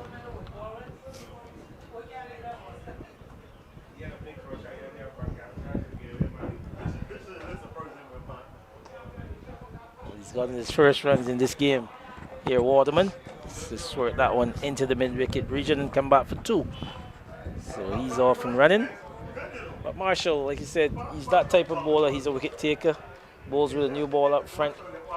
Been around for a long time. Like we said, he would have played for Spartan in the Division 1 back in his heyday, if you would call it that. Still a young man, Omar Marshall. But a lot of work for him if you're going to set it up, really, for the likes of Blackman and that lot to come. First over completed, 3 for no loss. Yep, and the other guy from the other end, Zahir Matara, another veteran. As Philo previously mentioned, the father of Zishan Matara, who is currently establishing himself in the international cricket arena and the CPL. He bowled well in the first innings. 4 overs for 11 runs, no wickets, but he played the holding role while Marshall, he did the damage with the ball. But Matara, he's been impressive this season as well, Andy. 4 for 28 versus Maxwell in Series 6. He got 2 4-fers in Series 5, 4 for 22 and 4 for 65 versus North Stars. And in Series 4, 3 for 16 and 3 for 21 versus Queen's College. So he's a man who's been in good nick this season, picking up wickets each and every time he gets the ball in hand. Yeah, he is a wicket taker. Like I said, he's very experienced. He's been around for a long time. I can remember him back from his school days. Spin, it is very commendable to see. Oh, he's appealing, and he's given. Zahir Matara has him. The Ipswich side, they're happy. Kevin Bartlett goes back early. Zahir Matara, we spoke about that age, and of course it comes with experience, and there it is on display. Well, can't keep him out of the game, like you said. Wayne would have given you one of his former nicknames, the Royal Pendy Express, and this is where he was good back in the tape ball arena, picking up wickets, just getting that ball in and around the stumps. Bartlett, he seems to be a bit late. I'm just going to wait for the replay of it if we will get it. But I tell you, he's a disappointed man here at Bartlett. But Matara just spoke about the old man, if you can call him that, just coming to the party and pulling his team back. And remember, we said if they're going to keep themselves in this game, they really got to pick up wickets and pick up some regular wickets. Have a look here, Rashawn. Yeah, Matara, nice move, run up on a good length. And Bartlett, he really should have been trying to get on the front foot, and it just looked to rush him a bit. Didn't have a chance to drop that bat in time. But a superb delivery here. And have a look at Matara, a nice smooth run up. You would think he's 18. Yeah, out of the textbook. Good delivery on that 6 to 8 meter length, and Bartlett had no answers for it. So Ipswich striking the second over, and this is the impact of Zahir Matara. And this is his strength. Like I said, he bowls that ball in and around the wicket. And you speak about the old man, I can tell you, just a couple of years ago, Matara was playing for the Pickwick side as well. And he was opening the bowling alongside Tino Bess. That was the opening attack for Pickwick for a while. And here he is transitioning over to the Ipswich side and just showing his experience, picking up that early wicket. I had a chat with him yesterday. He said he wasn't getting the ball to swing as much as he would like. So he's just concentrating on a good line and length. But here he is, picking up the first scalp of Zahir Matara and putting this team right back into the contest. Yeah, new batsman to the crease, Thaddeus Chase, the man who produced a marvelous knock in the first innings, 57 from 48. He played some masterful strokes.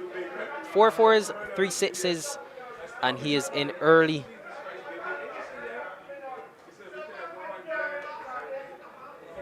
Looks solid. And we were speaking about Matara as the old man, Andy, but believe it or not, but he isn't even the oldest Matara to be playing presently in BCA cricket. His father actually plays a bit of cricket for Wildy in the intermediate division.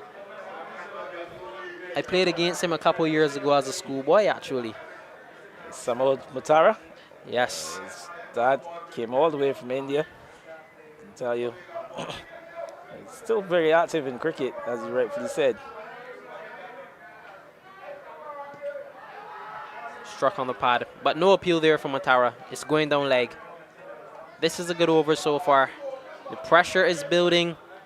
Still early days, but dot balls always create pressure. Matara. He is that type of bowler. He would make something happen. So he said he didn't get to swing around as he would like yesterday, but today is a different day. Yeah, he's asked the square leg to drop back to the boundary now. Could we see the short ball? No.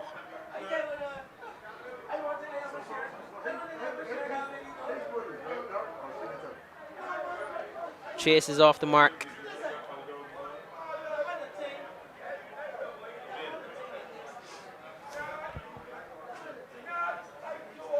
Good single there. Again, just mentioned his action and his run-up, very smooth. So he always has a very nice action, very smooth action.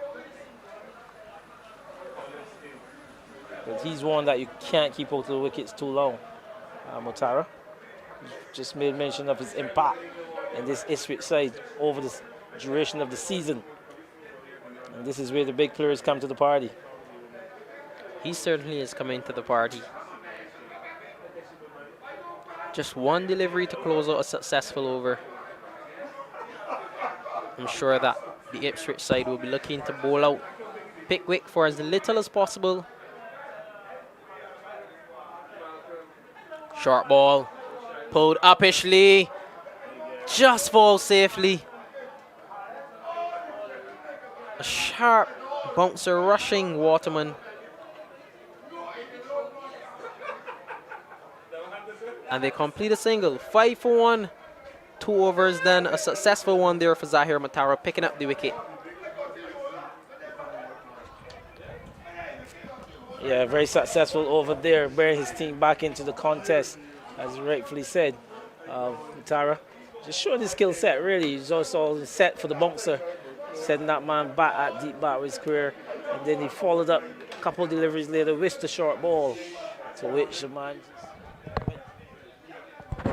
over the head of the keeper, who couldn't get a hand to it, and he's eluded him as well. So good successful over.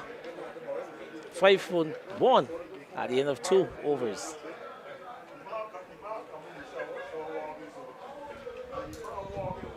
This is Rashan Hackett is just going to make an exit. Wayne Holder, he's going to come back into the chair. It's going to be Omar Marshall to continue. See, spectators continue to be here and around the grounds. Excellent evening, really. See, good cool evening, Sunday evening here in Barbados. Sun is out in its glory. Few coolers out, Andy. Lots of making whatever they may be set in the last innings of the match.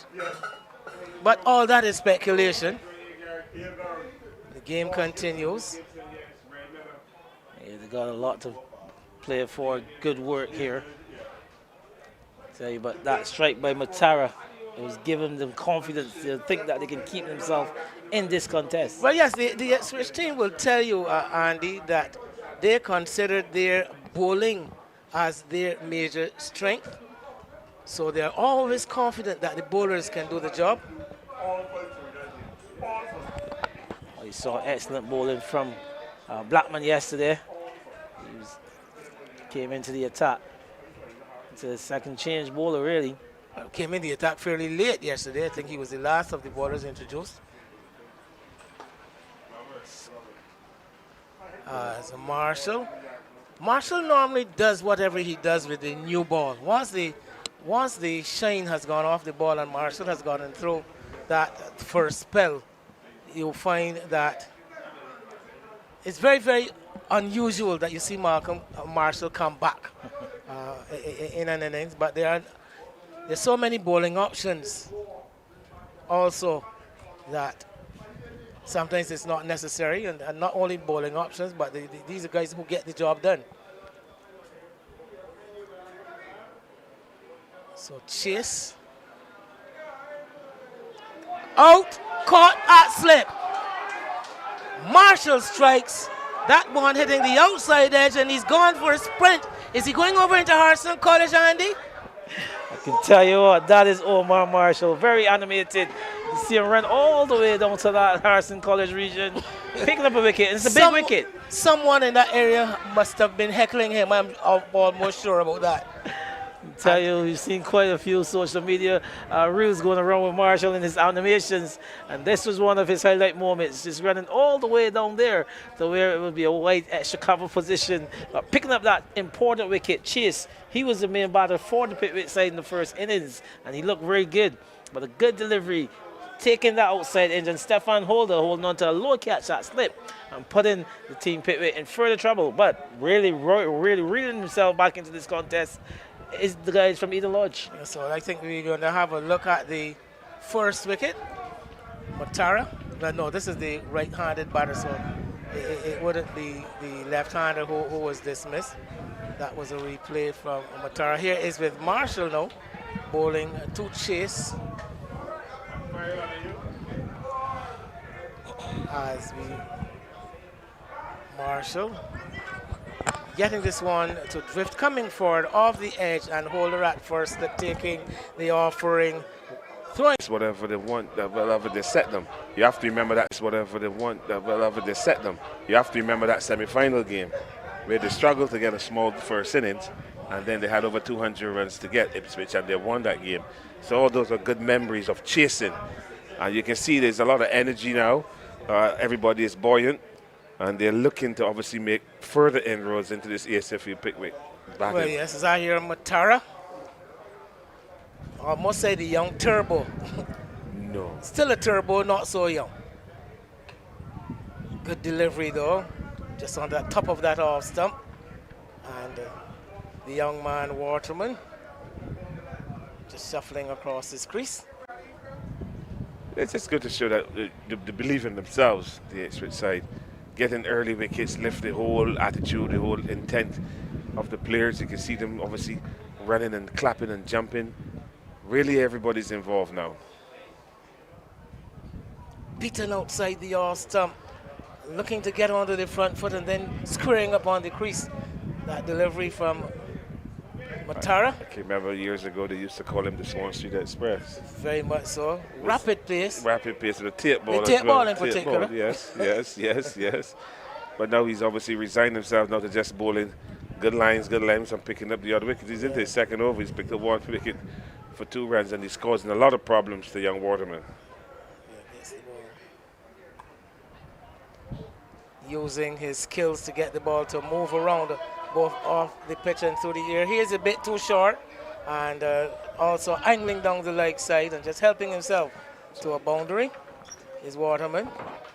Yeah, short ball, not a lot of pace, but Waterman just got inside of it and hit it quite nicely down to backward square for a wonderful 4. He had a lot of time to choose his spot. Well, there's no pace from Express. And now we see that man being moved from backward square, pushing down to the boundary. So obviously this could be a bluff, or maybe he goes again short. Going right up this time. Waterman onto the front foot. Game being watched by quite lively audience here Yes. in the pavilion and on the outside. On the tree as well. Outside the off stump from Matara once again, through to the keeper. It remains 10 for 2 in the second innings. A match where the scores have been small so far, fellow. 128, 107. And we've already lost 2 wickets with only 10 runs on the board. Yes, small totals, but small totals bring the most excitement. One would believe, obviously, look at the spectators there over by Sean. Sugar Sean Sugar and his Sean crew. and his crew, obviously his van as well, stock. It was his van yesterday that got struck. Well, no, it was the van next to his, actually. It was the But he vehicle told me it's his right van. next to his. So he got struck, but he said that that'll be taken care of. We had a lot of good times at Spartan, Sean, but now he plays him straight as a roaming shot. Yeah, 24 hours a day. Yeah, Sean Hunt, the Sean son on of the move. Arlington Hunt, who you would have played cricket with as well. Well, yes, so my captain at YMPC back in the day. And Sean is a little infant, a little youngster coming around with his dad. I know him from all those times. Yeah, well, I know him from Spartan. The left arm bowler and a good batter. Marshall is outside the off stump. You know, we talk about, again, we had this discussion earlier about a number of off spinners, but a number of them not really turning the ball back from off. Yeah. Marshall, his real strength is the amount of drift that he gets. He gets the ball to drift both ways. Not a lot of turn. If you notice, he hardly ever bowls with a leg slip, for instance. Yes. Where when you see the off spinner turning the ball, you know that he's going to need a man in that position. Yeah, so it's more drifter he's a drifter, another off spinner. With an off spin in action. Also notice that the keeper has changed for Ipswich. Orion Francis out there at backward square. Young Anton Darlington taking over the gloves. And looks good. Side the off stump, late inquiry. The keeper doesn't join in the appeal noticeably. But hanging that ball outside the off stump once again, Marshall. And he has, I don't see why he bowls on the southern end if he's going to be drifting the ball all the time. He has the breeze that's blowing from east to west and assisting that ball to just leave the right-handed batter.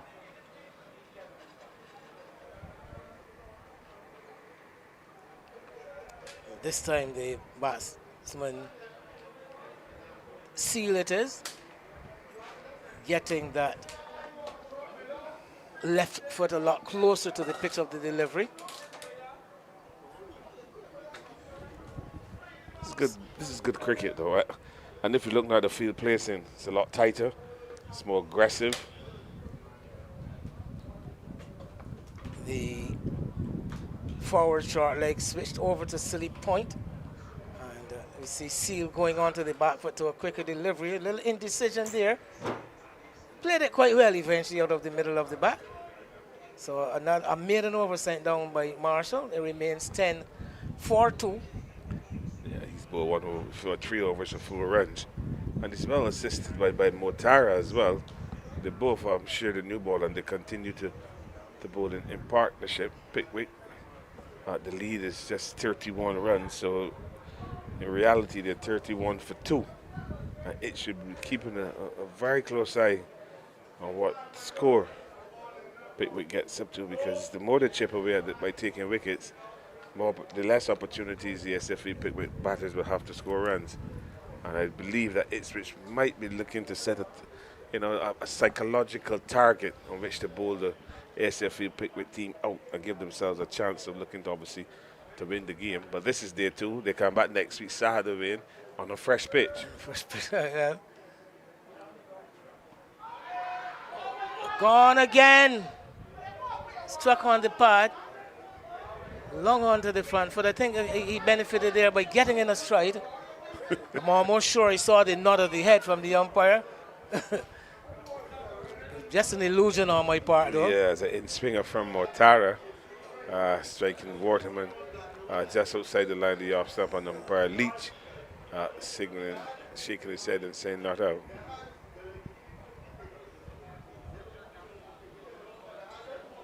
Outside the off stump again, going past the outside edge. So defeating him on both edges in successive deliveries, fellow. Yeah, but it's good bowling by Motara. The first ball was an in-swinger. And then the next follow-up delivery is an outswinger that obviously the batter, not sure where his off stump was, being squared up and the ball fizzed past the outside edge to be taken by the keeper. So clearly he's getting the ball to swing in and out. This delivery now, if I was batting, I think it's going to be straight. Caught, edge, appeal for a catch. Gone!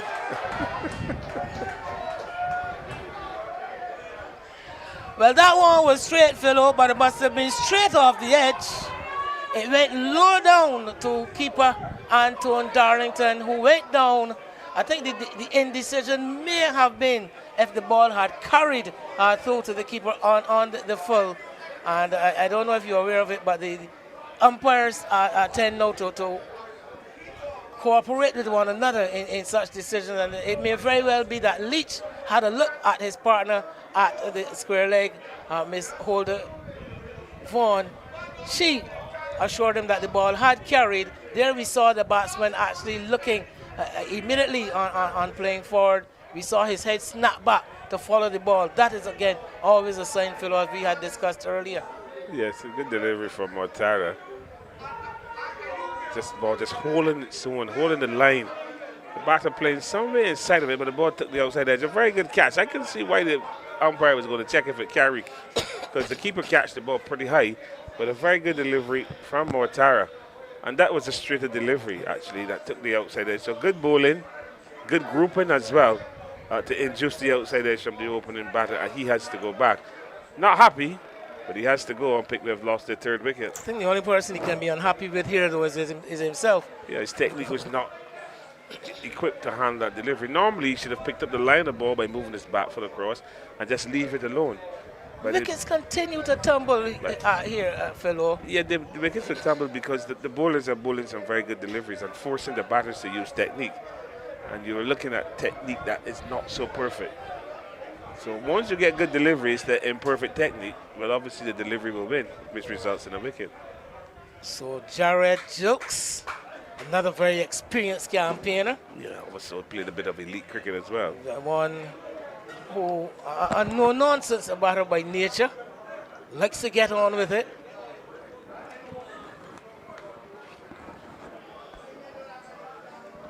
Edged and not taken in the slip. The ball running away to the deep third for 4. But I think that ball between the two slip fielders, did the keeper get involved also? It's a very bad shot from Let's have a look at it. Mortar with his tail up. Moves passes the umpire and delivers. Jumping a little wide of the crease. Again, the ball just holding its own, looking to hit the ball off the back foot. And the guy at second slip should have done better to take that catch. And there's a chance for Gerard Jilks.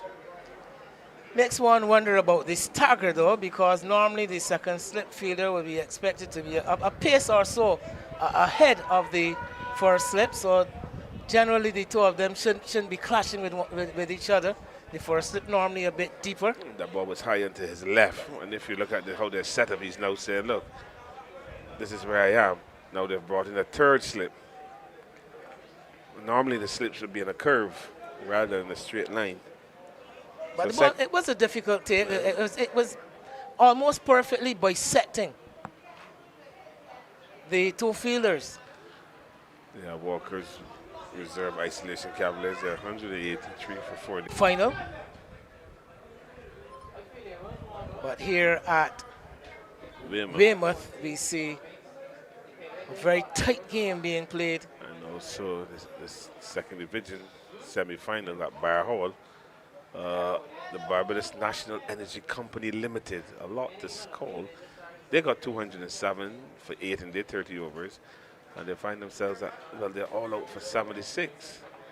So Barbados Defence Force, they got 225 for 6, and they're 59 for 1, and they won the game by 9 wickets. Well, yes, It's a serious turnaround. well, yes, they're going to get first since the defense force, but to be all out for 76 in 20.5 overs. Yeah, after scoring 207. Yeah, but I suspect the oil company looking to press on, looking for quick runs to give themselves a chance of bowling at the defense force a second time and forcing a win, and they basically committed suicide, kamikaze. Well, player of the match is Stephen Howell. I'm not surprised. I've been to watch the BDF play the game, and Howell was all over the place. Bowled him. Excellent bowler is gone. Another wicket to Marshall. And he's got another. He's going to the Pickwick. He's going to the other end of the ground now. Scab and say, bring them on, bring them on. This is good cricket. It's exciting cricket this for is sure. good cricket. Lots of action here at Weymouth. A 4th wicket going down for ESA field. Pickwick, Orion Seal bowled off the back foot. We'll probably get a chance to look at it again. But 14 for 4 it is now. Ipswich would think they are right back in it. As I mentioned to you earlier, Philo, a brand new game starting with the second innings. Off the back foot, and that ball definitely not there for the shot, misjudging the line totally, and the ball just going on. Yeah, the ball is only just about 7 overs old, so there's no ball that's going to really spin. The ball is just going to skid on. And Omar Marshall, very tall, off spinner bowler from the southern end. And looking to pull the ball on length. The ball was not that short to pull. It'd be better off punching the ball down to mid-off. And he lost his wicket, and he's exposed that middle order of ESA field Pickwick. Looking very, very awkward there, though, Orion Seal. Totally misjudging the length of that delivery. Never a delivery to be played off the back foot. That should be forward there. Now Pickwick find themselves at 14 for 4. 6.2 overs. They just lead by 35 runs. So clearly, Ipswich are sensing that once they continue to take wickets, they're going to put a lot of pressure on ESA field Pickwick to actually stave off defeat. So very good comeback here by Ipswich. Big shot through the extra cover area, running out to the boundary and reaching the boundary now. floated about outside the yard stump, the big man, Desani Griffith, putting some power into the shot and getting it over extra cover. Actually didn't time it as well as he might. Marshall just guilty of going too wide and just lobbing the ball up wide of the off stump and then allowing the Sandy Griffith to just hit the ball over extra cover for a boundary. Needs to attack the stumps more. But if you're a batter, you're playing shots off the stumps, you're really brave. But it's good. I like the tension, man. Two intermediate teams jostling, looking to win to move up to Division 1. A community-based team in Ipswich and Pickwick. Their home ground is at Foursquare in St. Philip. Ipswich one would think that they come into this game as the underdogs. And they're really looking to snatch a victory here as Marshall now decides he's going to come around the wicket and ask Loranda Best, who is at silly mid-off, to come into the onside and be at silly mid-on. Interesting statistic, Philo, I can tell you that Ipswich played 6 games in the preliminaries in the normal league season, won all 6. Yeah. The quarter-final game with Inchmarlow was badly marred by rain. There was only play on one day, so that finished in a no result. They defeated Malvern, as you know, in the semi-finals. So what it actually says is that Ipswich has won all their games except the one affected by rain this season so far. They have also been unbeaten. So they have a very proud record to defend here. Yeah, obviously they're unbeaten and they've won all the games. So that is why it gives them the edge in this final, because they know how to win. And that is always key coming into a final of this magnitude. Well, yeah, winning is a culture. It's a habit. Seeing here that there's some 15 overs left. It's going to be more Tara to continue, extend its spell for the senior statesman. Very much so. But once you're taking wickets, you don't have yes, to put the ball down. Comes, yeah, I don't think anyone who's reaping success will get tired. No, after 7 overs, you have a team 20 for 4. Who's going to put down the ball? So he will be continuing to Jared Gilts. I'm almost sure Jared Gilts is not going to muck around and play around and block around. He's going to look to put back the ball. Yeah, but he has to be smart about it. That's his method. Yeah, but he doesn't want to give his hand away. You still want to be able to bat and bat properly. Strange field here, though, Philo, in that you've got the 2 men behind square in the deep. Yeah, long There is really there's absolutely no mid-on whatsoever. A straightish mid-wicket bordering on a short mid-on, and then another mid-wicket in position. No one at mid-on, no one at long-on. So let's see the length that Matara will be willing to bowl at Gilts. Yeah, he has a long leg, a deep backward square. There's a mid-wicket, very forward. Then there's a short mid-on, a mid-off. There's a man at point. There's no extra cover, a gully, and 2 slips. My thing is that Motara is going to ask Gerard Gilts to hit the ball to the offside with the in-swinger coming into him. If he can get the length right, like there. Outside the off-stump, yes. Because he's left extra cover open to entice him to drive at the ball. With the ball in swinging as it is, well, yes, if he drives, looking to get through the they gate. can go through the gate. And if it's a big gate, well, pop goes the weasel. So good thinking here by Ipswich. We're seeing now some innovation coming in. Obviously, they would have taken a leaf out of the ESA Pickwick's captain's book, where he set some very good fields and the bowlers bowled to the fields. And we are seeing a similar thing here now with Ipswich. Some very attacking fields and some good bowling. Through mid-wicket for 4. So between the ball traveling, those 2 fielders that we spoke about, the wideish mid-wicket and the short mid-on, I was also, but not getting the ball to rise up towards the shoulder. Matara, that one sat up instead. He's got the 2 fielders behind square on the onside. I know that they would be there for that delivery, the uncontrolled hook. It's going to take a big effort for Mortara to get the ball up by But at his pace, on this track, Yeah, it's going to take a That big could be a effort. bit difficult. Yeah, that's 4, but the score is, let's move on to 24. Motara's into his 4-4. He's picked up 2 for 14.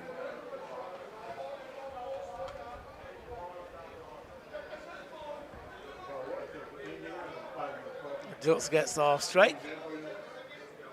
See if the plan remains the same. It's a nice looking shot. Ball just short of a length when coming back into Gerard Gilles. Got into a very good position. And as you heard from the effects, Mike, the ball just hit in the middle of the bat. And picking up an easy single in that vacant extra cover area. The field remains the same. There's no change in the field. He's still bowling with that mid-off, cover point, squarely offside. A gully, 2 slips, long leg, a deep backward square, a forward mid-wicket, and a short mid-on. And they be bowling to Griffith. And that's a nice shot. Again, similar to Jilts, just standing tall and punching it to the right of that man and picking up a single. And these singles are going to be important. They're going to obviously help the score, and they're also going to give the batter a little adrenaline, because you don't want to get stuck when you're losing wickets. You still want to keep the score ticking. So singles are always important in this situation. Yeah, wouldn't want to get bogged down at one end. 26 for 4 after 8. And I shall be welcoming Rashawn Hackett to the chair next to me. Philo. We wish him goodbye momentarily.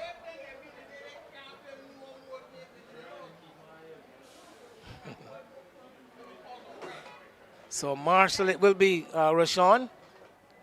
This game has really provided us with lots of histrionics, lots of drama. And as it was said, any low-scoring game, though, it means that wickets are falling, and they're falling consistently. And that is one sure way of maintaining interest in any cricket game. As the young man is driving, beating Matara in at short extra cover. That's Griffith, the Sunny Griffith. He's 9. Well, the celebrations, they make the wickets even more enjoyable. Sweeping and going to the boundary. Big shot. Going with the angle, getting down on the right knee at Jokes. And swinging it away behind square. Marshall has no one in place behind square on the onside. So a safe shot. Once he makes contact, that is. Getting that ball angling into the leg stump. Quite adequately played. It's immediately prompted a change in field from Captain Stefan Holder. He's asked Lorando Best, who's been under the helmet at forward short leg, to go back to a backward square leg position.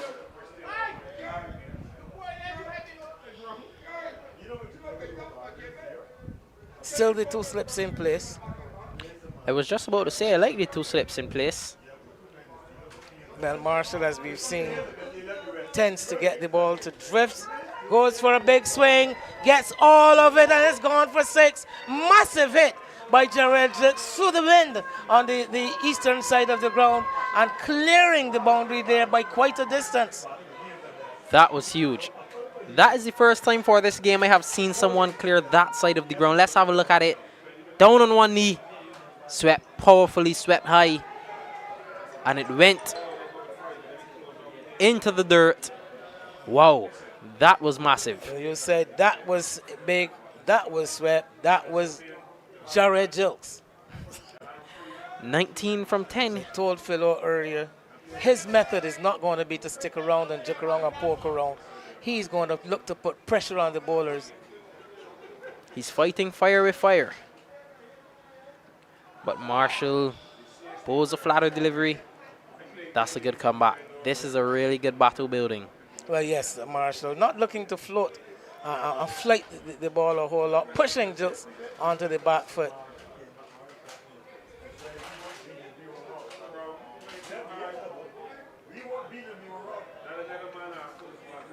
Discretion getting the better there.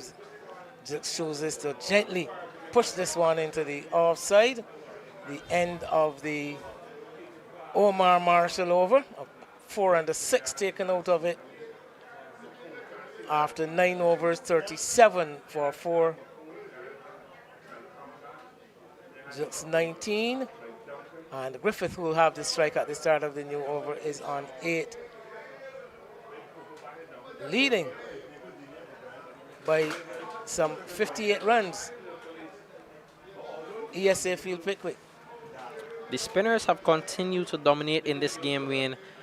I was just having a look at the scorecard, and of the 24 wickets to fall in this game so far, 10 in the first innings, 10 in the second, and 4 in this innings, 19 of them have fallen victim to spinners, and it just goes to show spin in Barbados continues to prove trouble to our batsmen. Troublesome to the batters. Yeah. I always try to work out how much of that is accountable to the pitches that we play on. And this one, although the ball hasn't been ragging, you haven't seen the ball gripping and turning and biting with any kind of viciousness. The batters themselves, though, Yeah, change of bowler, Raphael not level. seeming to technically adept. So we've got the introduction of the left-arm orthodox stuff of Raphael Lovell. Lovell himself not a big spinner of the ball, tends to depend more on changes of pace, drift, as Griffith playing it off the back foot, but watching it carefully onto the bat. I think Griffith is playing a dangerous game off the back foot, because the moment Raphael Level throws in that dangerous arm ball, he could be in a bit of trouble. But he's watching it, as you said. He's watching it. Well, he watched that last one very carefully. Coming forward, push down to forward short leg. 2 slips in place, interestingly. So it tells me that Jilts Lovell expecting to get some grip and turn, some movement away from the right-handed batter. He's also got 4 men in place in a circle in the offside. He's forward now. Nicely played. Lovell, he's bowling well. So there's a point, there's a cover, short extra cover in the mid-off. So far he has been honing in on that line just outside the off stump. Again, there he is.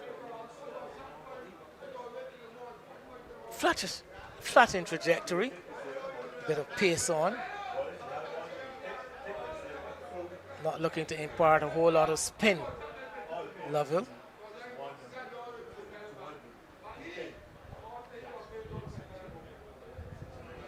Short, pulled away over the mid-on area. 1 bounce across the rope, that's 4. Yeah, that was an attempted arm ball from Raphael Level, but he just dragged it down, and it was easy pickings for Dasani Griffith. So he ends the over with a 1 bounce for 4-1 for the loss of 4 after 10 overs. And of course, this stream is brought to you by the Barbados Cricket Association. This is the BCA Intermediate Final 2026. Ipswich versus the Pickwick Cricket Club. At Weymouth in Bridgetown. At Weymouth in Bridgetown, the beautiful city of Bridgetown, Wayne. We're here on the outskirts of Bridgetown, bordering the eastern edge, the eastern border. 5 for 27. In 7.4 overs. A magnificent spell that was, and he's come back in the second innings looking for more, and he starts brilliantly. Beaten Jared Jilts. Darlington behind the stumps. don't know if you've seen enough of him to form an opinion as a keeper, Rashawn. This one is hit down the ground, out of the ground. Again, Jarrell Jelks, no slouch, and says he does give it quite a clout when he hits it. And Blackman getting it a bit too close into the slot, as they call it, and launching into that big drive. The man had long on for a brief moment, entertained thoughts of having an interest, and then he had to realize that he had to cross the fence and fetch it from the adjoining ground. He's a strong guy, is Jilts. These ones are not just dropping over the boundary, they're going over the fence. But Nico Blackman just getting a bit too full. Partnership growing. Goes up to 33 between these two. 33 in a hurry. Another. There he goes again, and that's gone for another mighty hit by Jarrell Jelks. This time the fielder has some assistance. A spectator jogs after it. That one has gone even further than the one before. Make sure you get him out. As long as he's at the wicket, he remains. Make sure you get him out. As long as he's at the wicket, he remains a danger. Yeah, dangerous player indeed, as you described him. He's come out and just been looking to score. A danger. Yeah, dangerous player indeed, as you described him. He's come out and just been looking to score from the time he's been there. 33 from 16 deliveries. That actually brings up, well, that brings the partnership up to 41. 14 for 4 when the last wicket fell, when the fourth wicket went down. And here we see one of the main bowlers in the Ipswich side being put to the sword.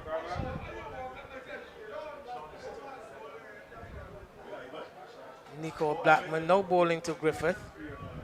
And Griffith covers up, pushes it into the offside. Much quicker delivery. Not giving this one any ear whatsoever.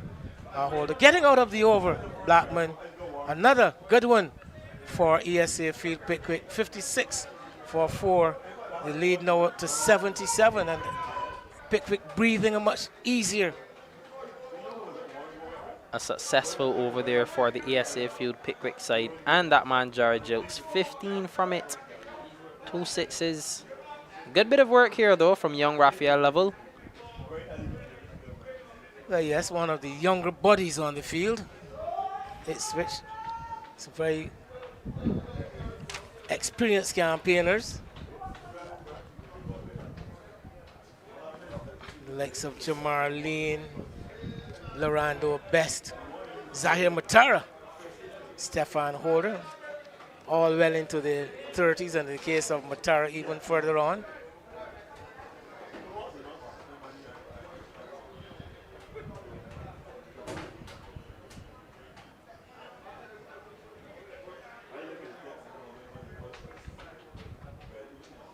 Oh, missed between the keeper and slip. The ball apparently ricocheting off the keeper through Stefan Holder at first slip. Jilts gets another life.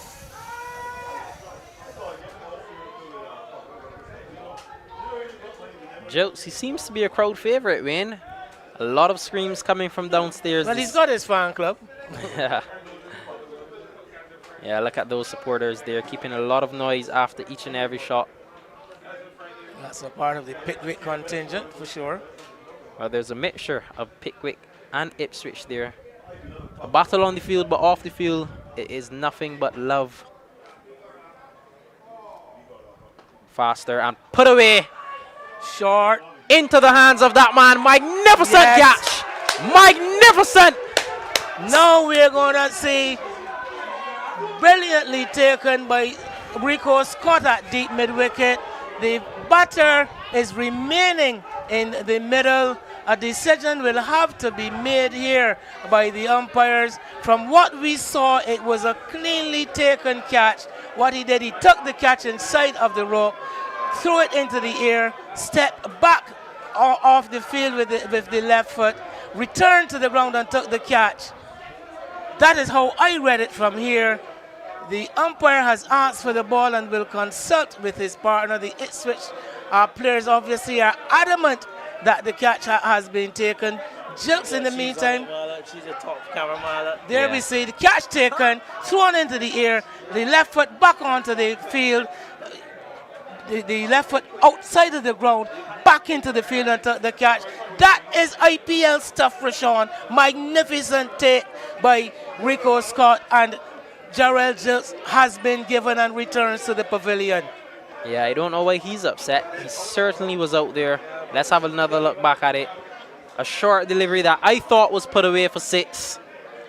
And that man on the boundary just appeared out of nowhere. Well, Scott waited and waited. I was actually not seeing the ball. I was watching the fielder all the way. And Scott waited and waited. He was right on the edge of the boundary rope, I can tell you for sure. There we see just getting the big pull shot in. The ball traveling all the way out to Rico Scott at deep mid-wicket. Still hasn't arrived at him yet. There he is, taking the catch inside the rope, throwing it back into the air. Then he steps outside of the rope, returns into the field, takes the catch. All legal, beautifully done. And a break that Ipswich is going to breathe a sigh of relief to see the back of Jared Jilts. Magnificent stuff indeed. He just popped out of nowhere, took the catch, and the execution was spot on as you described it. IPL stuff.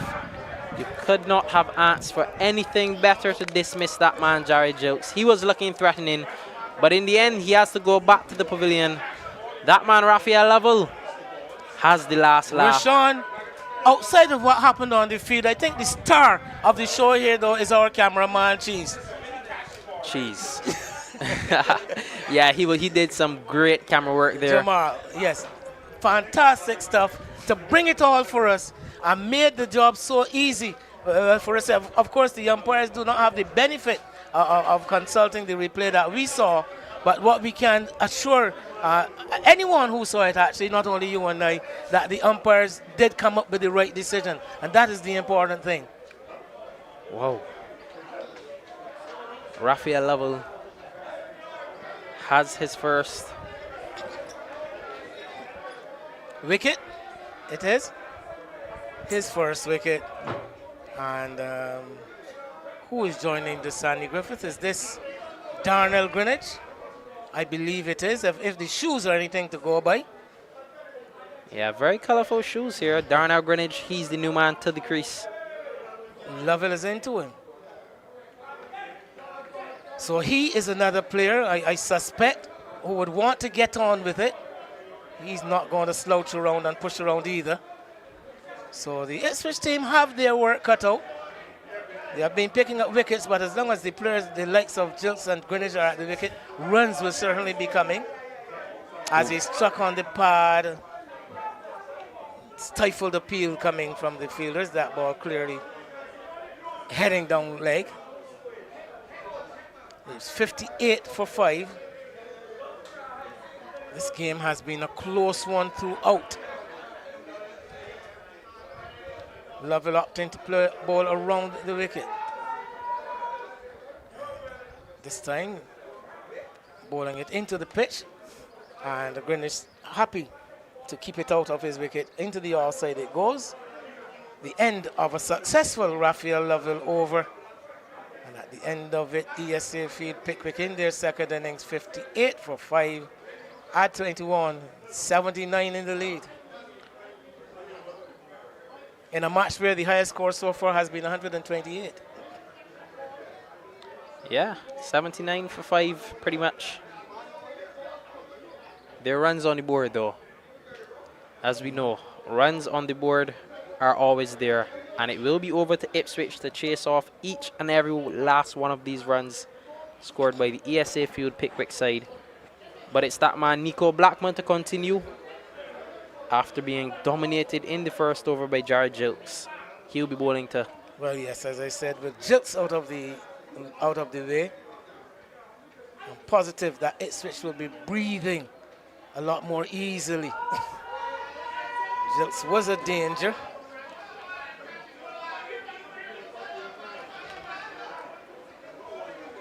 Did present somewhat of a danger. 36 he made, 19 balls he faced, 3 4s and 3 6s. And the partnership with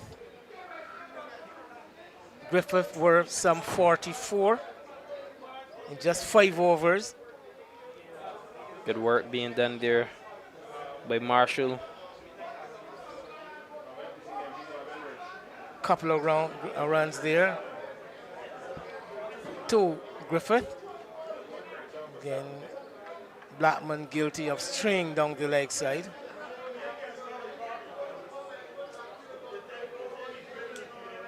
Down the ground, in the air, over the mid-off fielder it goes, and it's going to bounce inside of the rope at long off.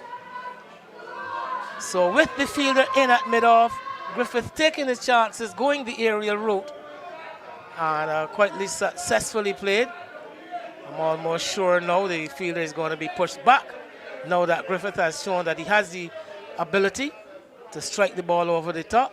There he is, pitched up, nice. Getting into nice position there. Oh, this is not the best day for Nico Blackman whatsoever. He's just all over the shop. Another 4 being struck by the Sandy Griffith. 2 full and then 2 short. He's just struggling to find the right area. Wayward delivery. Still the over not completed. So we'll see how he gets out of this over. How he's able to come back. Test of his character and skill. So the forward short leg removed. Another fielder pushed back on the onside. So we see Rolando Best going to just forward of square. There's a man at backward square bordering on a short fine on the 45. Best goes into a mid-wicket. There's a deep mid-wicket right back on the rope, and Jamar Lane at straightish mid-off. Hit in the air and put down. Zahir Matara unable to hold on. Everything is happening, and it's happening quickly here at Weymouth. A short, innocuous-looking delivery, really. The ball played up to the right of Zahir Matara. In the air, Matara gets around, gets both hands to it, unable to hold on. And Griffith given a life. Blackman will consider himself to be the unluckiest man in the world. Greenwich standing and pushing it back. So the important thing is to try to score and score as quickly as possible. 221 for 8 Wildy in a readjusted game there at Locust Street. And the Bayview Hospital YMPC still some 67 runs away on 155 for 7, requiring having some 49 balls left. So the wickets not very much in their favor, but the equation certainly not impossible there at Lucas Street for YMPC. If we could see who were the players at the wicket, were Nako Belgrave and Najee Bishop, 21 and 27 respectively.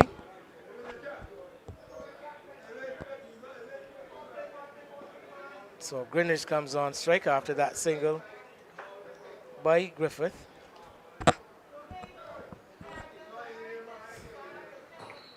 Lovell from the north.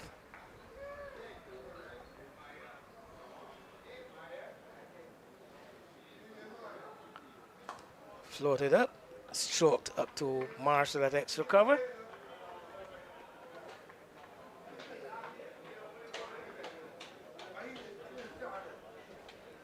I think 21 overs available at the rest of the day. At the start of this over, we've gone past at 5 o'clock. As looking for the sweep is Greenwich, struck low down somewhere on the instep, I believe, but the ball outside of the leg stump, striking him way outside leg.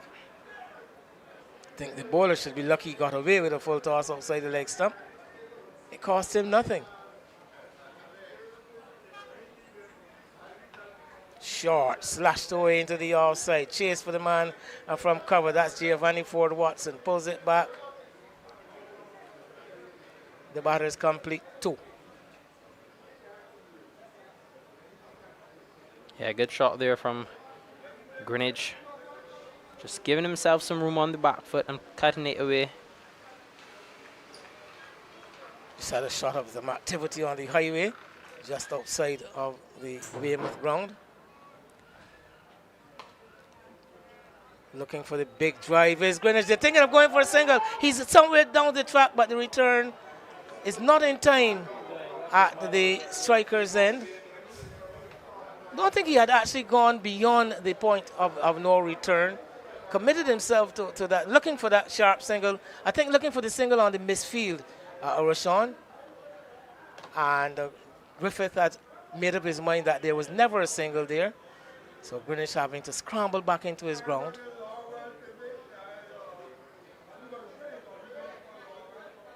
Swung away by Greenwich.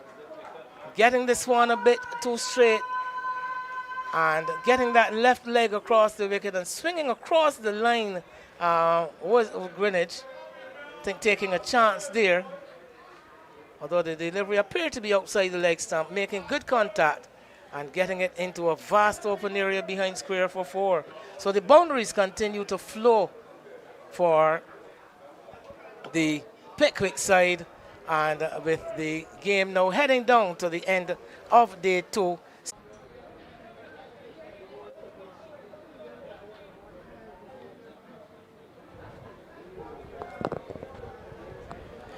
Well, thank you, Wayne and Rashawn.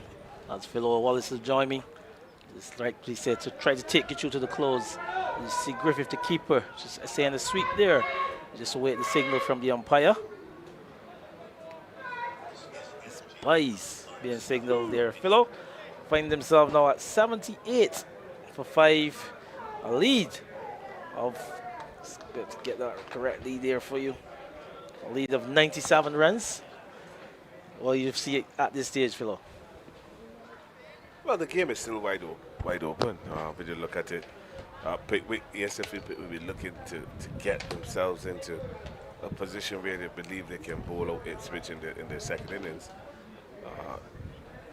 They have a lead of 99, and they were looking at anything above 130, 140 to set Ipswich to win. Ipswich, obviously, we know can bat properly in the second innings and go on to win, but ESA Pickwick has to bat up the rest of this day. These two players, Griffith and Darnell Greenwich, they have to bat the rest of the overs out without losing another wicket, and obviously solidify themselves to come back on day 3. Again, you have to remember that day 3 obviously is going to be a fresh pitch, so they have to start all over again.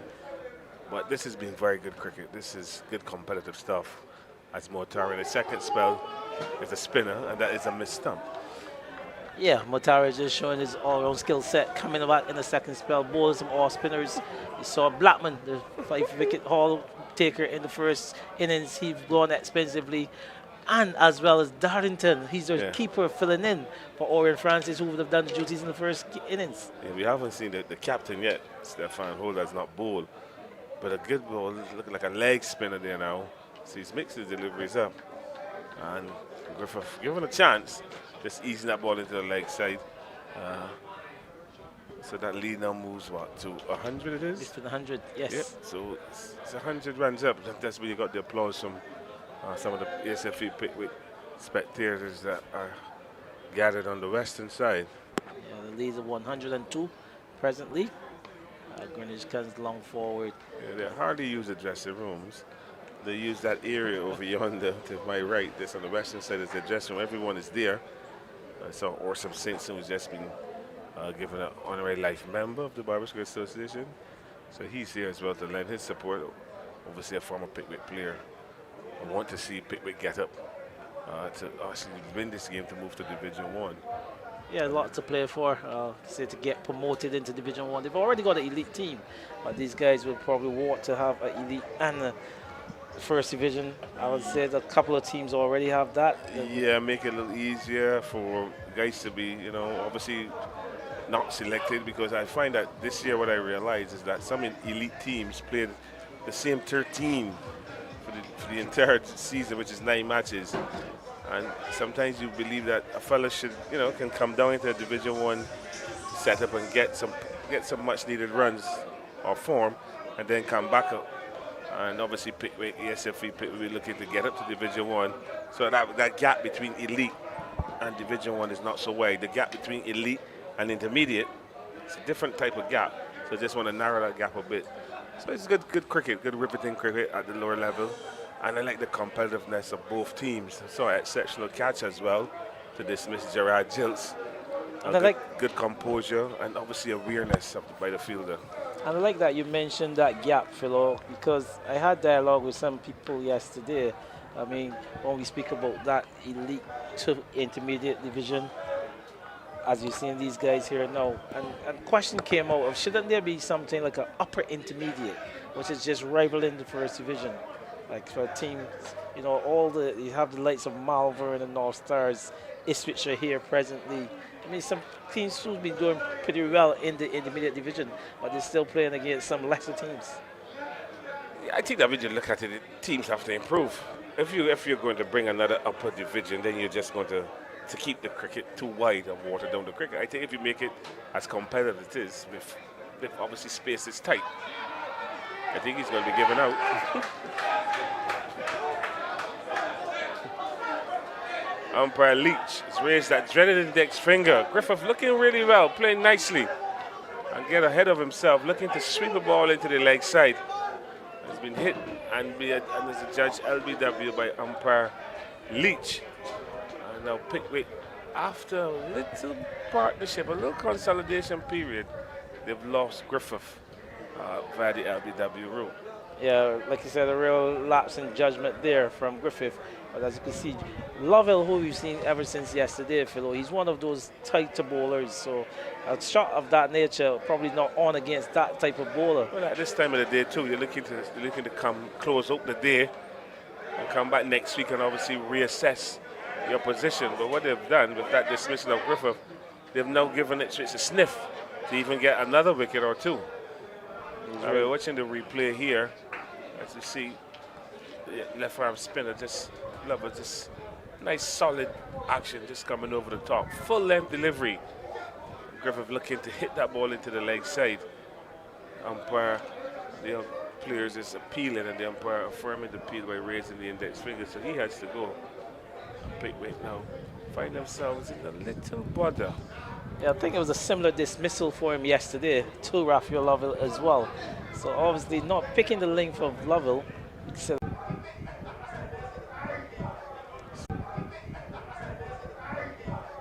Beautiful delivery. Yeah, Lovell is a man, he knows his work, he knows his craft.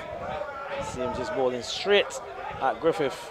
He said he had him dismissed similarly yesterday, and just a replica really of what took place yesterday for that dismissal. But the referee said he would awarded him to bat out the remainder of today's play. It's similar to innings that Lovell would have played himself yesterday. We needed someone to play that kind of innings. Yeah, just stabilize the innings, back to the close the play. You know, give yourself a little breathing space overnight. You know, they have, 3-4 days to regroup, practice, and work out their game plan for day 3 next Saturday. But ESA Pickwick, they've allowed Ipswich back into this game by gifting 6 wickets for the 81 runs, and they've only batted 16 overs. Yeah, well, there's still another 6 remaining before the day's play, Phil. So I think the Ipswich side will feel like they can build some more pressure in these remaining 6 overs before close of play. Well, if light permits, because it's now 20 past. 5 outside is not as bright as yesterday. It's a little gloomy, but the umpires are obviously quite satisfied that the light is good, but the players will be moving around quite slowly to try to eat up time. Obviously, Ipswich should be moving to get in their positions quicker so that they'll try to maximize whatever light they have here today on day 2 of this BCA intermediate final of 2026. Who will win to go up to that position of in Division 1, and they'll be 1 step away from elite. So very good cricket, very good 2 days of cricket. Small scores, but still good cricket, riveting. The fans, as you can hear, very much involved. It's been very fantastic. Exciting cricket, as you rightfully said, Philo. It's going to be Matara to continue with his spin bowling. And Greenwich looked at ease. He just probably walked someone who could stay around with him and see it through to the close. Yeah, well, he's a cricketer. Darnell Grenades represented Barbados at the under 19 level. Played for Hartford College as well. And it's a decent cricketer. Was at St. Catherine's, but obviously has gone, left St. Catherine's and decided, look, I'm going to go to ESA Field Pickwick and play my trade. And he's been a revelation and a respected cricketer at the club.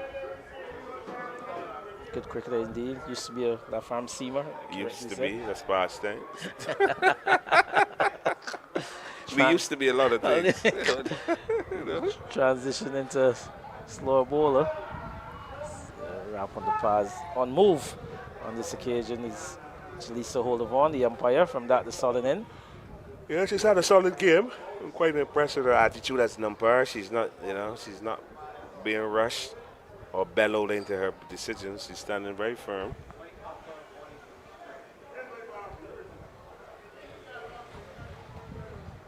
Her twin sister is also an umpire at this level, Philo. So umpiring runs in the blood. They love cricket. It's good for her and her sister. And we hope that the women continue to obviously make their mark as officials in various sports. I go to basketball. I'm not a big basketball fan, but I go to basketball sometimes, and you see women officiating, which is quite good. See the women looking to elevate themselves and keep the gender rising.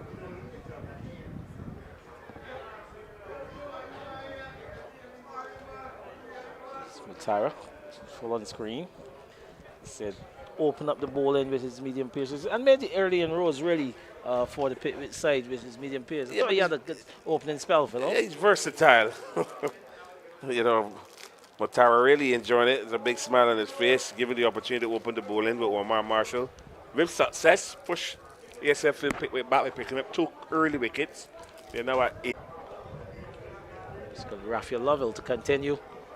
Said La Farm Orthodox. Pretty economical. Tight stuff. Had a good knock with the bat. Really put this team in a position where they thought they could have challenged for that first innings lead. But it's not to be. Got 31 in that first innings. Have 2 wickets here. So having a good all-round game, although his team is in the... A very simple bowling action. Very uncomplicated. Couple of steps. He doesn't run, he just steps and then breaks into a small straight and often not bowls the ball in the money area of the pitch. So good skills from the young man. Obviously he's still learning his trade and scraff at Ipswich, and you're hoping that he can continue to develop, maybe a move past Ipswich and go to an elite club to move up to levels, because if you want to improve and you're seeing improvement, you can't stay at the same level. You have to come upstairs, and it's really test your skills and your temperament and your ability to compete. As the field comes in now, Mortara comes in from long on to just outside the territory circle. I thought he would come a lot tighter, try to keep the batter forward on strike, as well as a long off has just come up a bit, but she looked to umbrella forward to put some pressure on him.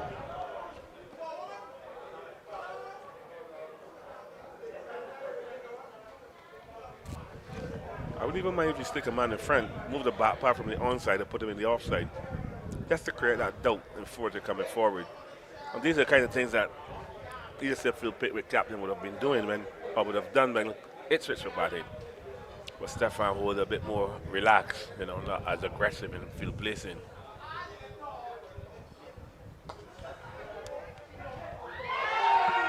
And he's caught. Trying to burn up the long arm is forward. Can't get past Matara there at mid-on, and holding out there to another wicket goes for the Pickwick side. But good bowling again there by Raphael Lovell, getting into the business area. And Ford, disappointingly, like I said, he wanted someone to support Greenwich. As you have a look on the replay, Philo, going for the aggressive shot, taking the long hand out, not getting all of it, and just to come into Matara there at mid-on. Yeah, the shot is not on. The length is not to the pitch of the ball. The length is back of a length. He's looking to hit the length ball over mid-on. If you don't get close to it, you're going to hold out, and that is what has happened to young Ford. And Motara again holding that catch mid-riff, and then going on his back and said, yes, I have it. Ford clearly disappointed, But the Ipswich players, they're cock-a-hoop. They're happy. They know that they're in with a chance to take this game away from ASFU Pickwick. Yeah, Matara, he would have grasped one earlier in the innings, but here he is making amends and holding on to a good catch at this stage of the innings. 83 for 7. They only lead by 104. If you all remember, we said this is only day 2. I'm sure he'd be a disappointed bunch, that Pickwick crew, as you said over there in the Pickwick dugout. I'm sure they'll be disappointed in some of the modes of dismissals. But the new batter making his way is the captain, Rashid Edwin. He's got a job in his hand. He was a star with the ball. He has to try now and stay with Darnell Greenwich to close the play. But a lot of pressure on him. And he'll be disappointed as well to see the way the mode of dismissals from his batters. There are no devils in the pitch. No real, demon deliveries, one would say. Just ordinary deliveries. This comes down to poor stroke play and execution that has caused Pickwick to have lost 7 wickets. And you have to remember, too, that Ipswich started to bat today and play was delayed this morning because of dampness on the pitch and the outfield, and yet Pickwick's second inning is almost over. Yes. And they've only batted 17.4 overs. Well, Wayne Holder would have mentioned to you yesterday the number of overs. Only 35 average. On average, so. Average 35. So they're just about half of that. And 3/4 of the batting is over. It's done already, so not good batting at all for ESFU Pickwick. So Captain Edwin, he's going to face up to Lovell. Lovell 3 for 14 from 4.4. Doing an excellent job. Like I said, he's had a good all-round game so far, Raphael Lovell. He's bringing his man forwards. Lost the oohs and ahs. Laurent the best there, 4 short leg. Did it get an inside edge? I think Laurent the best is just there. Sometimes you just station a fella there for stationing's sake. I think Best is there for that because he did not react at all to the ball. Going to mention his reaction time on that occasion. I was about to mention, but you made mention of it, Phil. So a slip. And Laurent the best at that 4 short leg position. Lovell. Full delivery down the leg side. Every run here should count. Rashid Edwin settling for 1. Stefan Holder from slip had to run a long way back to the 5-leg boundary, but just restricting him to 1. So yeah, another over has come to end. Edwin, he's off the mark. At the end of it, Philo is 84 for 7. I think Best is feeling like silly made on because he's short. So he's not even interested in. So it's a short leg, a short man. He's a short man and short leg because he's stupid. He's not even on the balls of his feet. He's on the heels, and he's just there. That ball just down the leg side. You didn't even chase it. Obviously, Captain Stefan Holder chased the ball, and the batters were quite contented to get a single. I thought they would have pushed for 2. But Edwin will keep the strike. He has to face now Motara, who has been involved a lot in the second innings in most of the dismissals. So good cricket here by Ipswich, continuing to put pressure on the ESFU batters. So it's Motara who's going to continue. So he's bowling to Pickwick captain and Rashid Edwin. So the star of the ball with the ball, 6 wickets in his spell in the first innings. But they would need him to stick around with the bat. He's going to propel his side over that 128 that they would have posted for first innings lead. They're only lead by 105 runs. So not yet out of the woods. No, they're in the forest. Yes, if they're in the forest, they can't get out of these woods because they're in the forest. And I like the way that the Ipswich team has gone about the second innings. They picked up early wickets, and they continue to pick up wickets. No big partnerships at all in the second innings for ESFU Pickwick, and that is why they're 84 for 7, only lead by 105. So a lot of pressure being exerted here. We see now a second man has been put under the bat in front of Captain Rashid Edwin. They're saying to him that you put us under pressure when you're bowling. Now we're going to put you under pressure when you're batting. So he has a bat with square. There's no mid wicket. There's a mid on, a mid off. Extra cover. There's a cover. 2 men on the bat and a slip. So a good field, a short extra cover catching. Ball hits the inside edge, and clearly Edmund is just jogging. So that's telling me he wants a single. He's definitely reserved for that single from pretty early. Bring Darnell Greenwich back into strike. He's on 8 of 19 deliveries. I'm sure on a level head, really, but you saw 2 dismissals around him. You saw the keeper in Griffith, and then you saw 4, 2 very naughty dismissals, really, to speak, in the context of the game. Yeah, again, not showing a lot of sense in their batting, just playing some shots that were injudicious. You know, you want them to be a bit more sensible. This is a 4-day game, so you can afford down. Obviously, clearly that ESA Pickwick, they're just batting for survival. Whatever runs they get, they'll take. Sure, Greenwich should be looking for a 2 here, though. But Edwin, like I said, he's pretty much reserved for taking ones. But every run will come here. Maybe he's tired from his bowling spell, but he's not putting the effort at all in his running. He just jogged those 2 runs, but Greenwich again with the presence of mind to come back, because he'd be the better batter out of the 2. And he's the one that's more likely to obviously score a bit freer than Edwin. Yeah, 2 byes is signaled by Holdavon. Darlington, the keeper, the reserve keeper, so to speak. Francis, he's the main man, but not being able to gather those balls down the leg side, so giving up a couple of byes. They've also seen him now employing a leg slip in place. But you know, the standing keeper always have a weakness. And the weakness is always that ball going down the leg side. So, but he's there.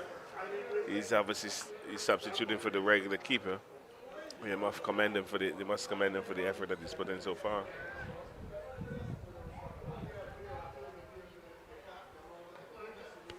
Good showing, good technique there. Darnell Greenwich, good judgment. Ball short and length turned into his body and just played it quietly before the short leg. That's all the other players had to do is support. Yeah, but maybe they don't like supporting. It's a lovely drive, no run. But good bowling from Motara. The ability to open the bowling, medium pace. You can come back to bowl if it's off spinners and leg breaks mix. Okay, so here we go over to one of the Shield games, Cup games, sorry, Cup 50 over. Is YMPC up against Wildy in the semi-final encounter here. And Steven, 28 runs and 24 balls. So appeal for a run out. I think he's got to make his way off there. Let's shot Marshall. He's making his way back into the pavilion. So it's like Wildy really trying to wrap this one up. This is the semi-final berth here, Philo, in the 50 over Cup. It is. Wildy obviously looking to get the better of Bayview Hospital, YMPC. They're now 194 for 8, it looks like. Renako Belgrave, he's on 29 not out. And the run out there of Shamar Marshall, direct throw from the fielder, hitting the stumps and found in Marshall short of the mark.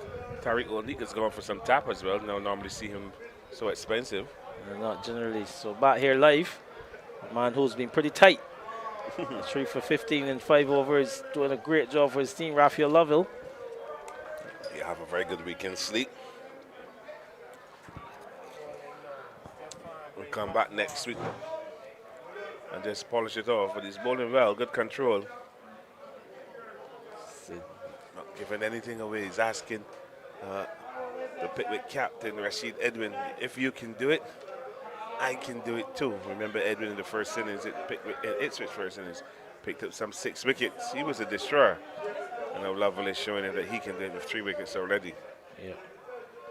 Spurs man forwards, and he's in second for short leg.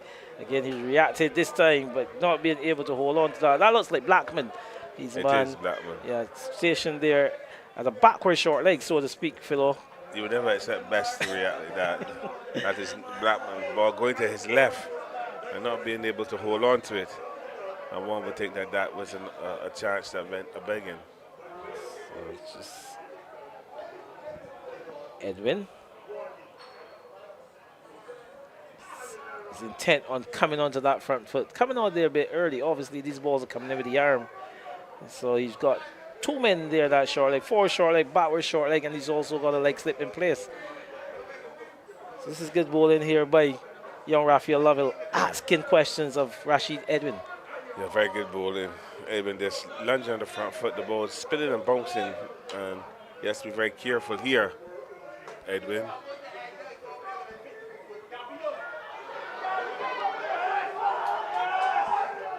Time he's down to general his shoulder arms, but I think Leach said that that one has struck him outside the off, so not off from the shot. Philo on the occasion there was Edwin. So yeah, another misjudgment. Lovell ran into extra cover, but the umpire, I don't know why the umpire discussed it with the other before my marshal. Wait, they made the decision. It's not out. It's not out. Yeah, so Obviously, clearly it's an arm ball coming in from off the leg, and Edwin not playing a shot. And I think he was lucky, very lucky indeed. tell you what, not playing the shot on that occasion, the ball Ball was coming back in. in. Over there by Raphael Lovell. Over there by Raphael Lovell.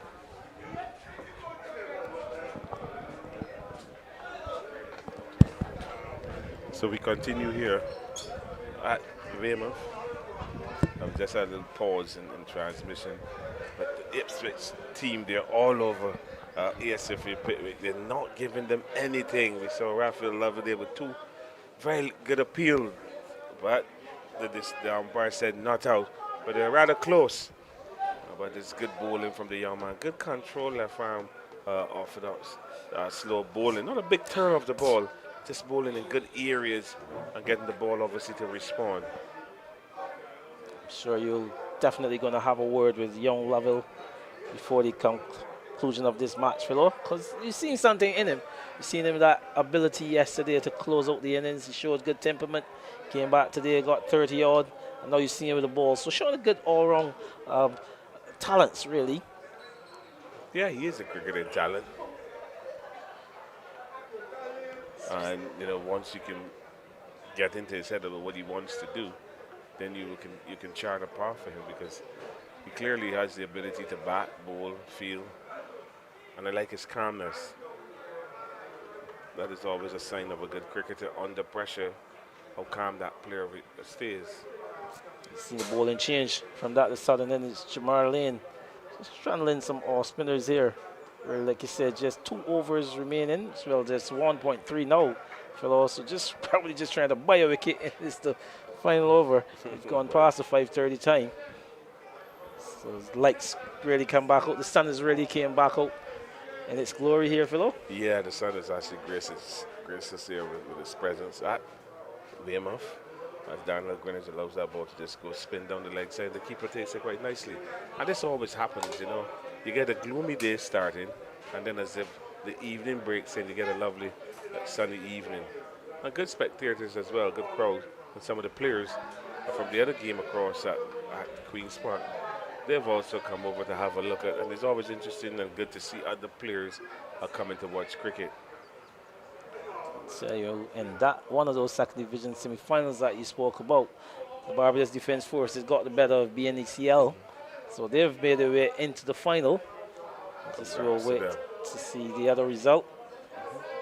Isolation versus St. John Cultural, but back here at the Windward Ground, 17 runs required. 18 balls. Tanty Merle is in the house. Renako Belgrave. Yeah, he's 37 from 34, so he has to be the key. This is the last. See someone like Ranker in the crowd. See someone like Ranker in the crowd. Ranker. Yeah. Left arm seam. Ranker. So these 16 runs from 18 balls. Must have been an extra ball, because Belgrave is still very much on strike. That's to be a wide. Outside the Austin wide signal there by Ayana Holder, the umpire. She was here yesterday. I don't see why she's not here today. Another female standing in a big game, in a semi-final match. So well done to her.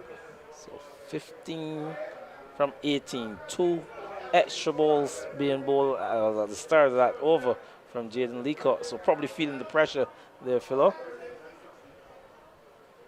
Yep. He is, with a good delivery, a dot ball. Always important. The target is 222 and the 207. And back here at Weymouth, it's going to be Lovell to bowl to Edwin. What should be the final over of today's play, really? For the riveting day's play of cricket. See Chad Simmons, the coach of Ipswich, at the boundary's edge. trying to shout as much instructions as possible, but he has to come back next week. Gone past the leg stump there. So a bit of pace on that delivery. Like you said, Edwin just lunging forward there, losing his balance a little, Philo. It's a good take by the keeper.